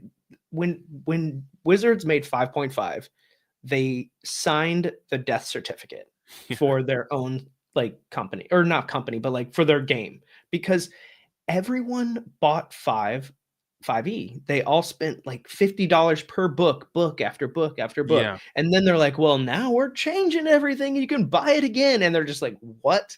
Dude, It no, I'm was, good. yeah, the I'm good. blockbuster. Well, the problem is they couldn't keep going because with each new um iteration with extra classes and extra subclasses and feats and spells, and like they had made it impossible for a DM to be fair to their players, because the players are like, I want to put all the pieces together. I have access to them here on D&D Beyond, and I can just min max the crap out of this guy and make a triple classed. I'm going to take a cleric, but I'm going to dip one level of warlock, even though that doesn't make any game sense at all. These lessons were already learned in 2000. Like Yeah, when they did 3.0 to 3.5, that lesson was already there. And then like the splat books just kept getting more powerful and more powerful. And they're like, okay, we got to change the system now. And everyone's it's like, but like we like Magic the this Gathering with system. the scope creep Yeah. or the It's power like, creep. just learn, like, why are you doing the same thing over and over again? And you're just killing the game again. And now we won't have another successful D&D until 7th edition when Elon Musk buys it. Like Right. Right. I wanted to ask you, what was your New Year's resolution? Oh, did I have a New Year's resolution? It was more of a general principle, and we've kind of been talking around it. I wanted to be more intentional about the things I do at work and for fun. I didn't want to just keep chasing my ADD around, and starting a bunch of things and not finishing. I wanted to be more intentional about church. I got elected as a deacon, so I'm going to kind of have to be. Um, I want to be more intentional about my work. Like I run a new employee orientation at work, and it had just kind of evolved to the point it was at because of what was expedient, but it wasn't what's best for the learners, right? So I don't know if that's really something that's falsifiable where I can say I did it or I didn't, but I feel like it's better than losing 10 pounds or teaching myself Portuguese or something like that. How about you? Did Right, you have giving one? back. Well, clearly you're on a health journey because you're like getting Yeah. jacked. Was that your So, resolution? my resolution, so I broke it down into like, I have a weekly checklist of things I have to do to reach a quarterly goal. So every 3 Okay. months I have a goal, and then at the end of the year, if I'm reaching my quarterly goals, I'll hit my deal. Right on, man. That My sounds goal fun. is to wake up as early as possible to beat everybody waking up, and so Ooh. I could still get up earlier, but I get up at 5, I like the and competition aspect. I'm gonna beat oh, everybody absolutely. else at waking up. That's You have that's to win the compelling. day.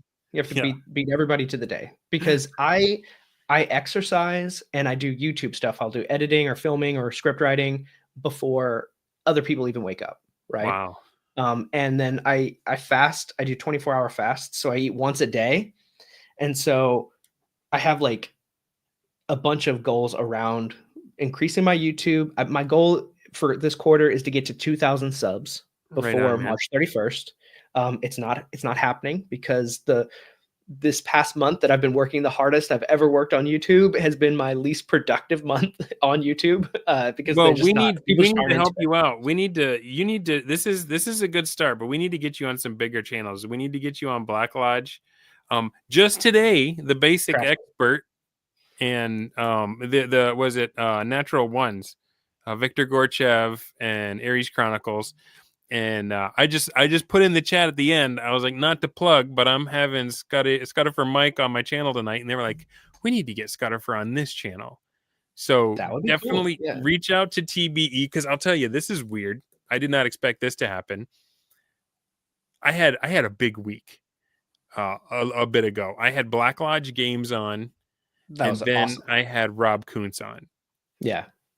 And this shocked me. I got way more subs from Black Lodge than I did from one of the guys who was there at the beginning of the hobby. I don't get it. I felt, but I mean, those guys are Black killing Lodge, it right now, and they have people so love their much stuff. to say. Yeah, right. They have and they got opinions momentum. and they're interesting. And I want to just pause you for a second. Are you exhausted right now? Because I know it's late where you are, and I don't want to keep you up all night. No, I'm doing all right. Early, I over caffeinated by accident myself today, so okay. drank too much All right, coffee. cool. When you're ready to end it, on. just let me know. Yeah. But back to what up late you're last saying. night with DM Blackwall, and you guys should check him out too. I have bought Advanced. I haven't had a chance to read it yet. I will read it. I will run it. I want to run D12s. That just sounds awesome. Yeah.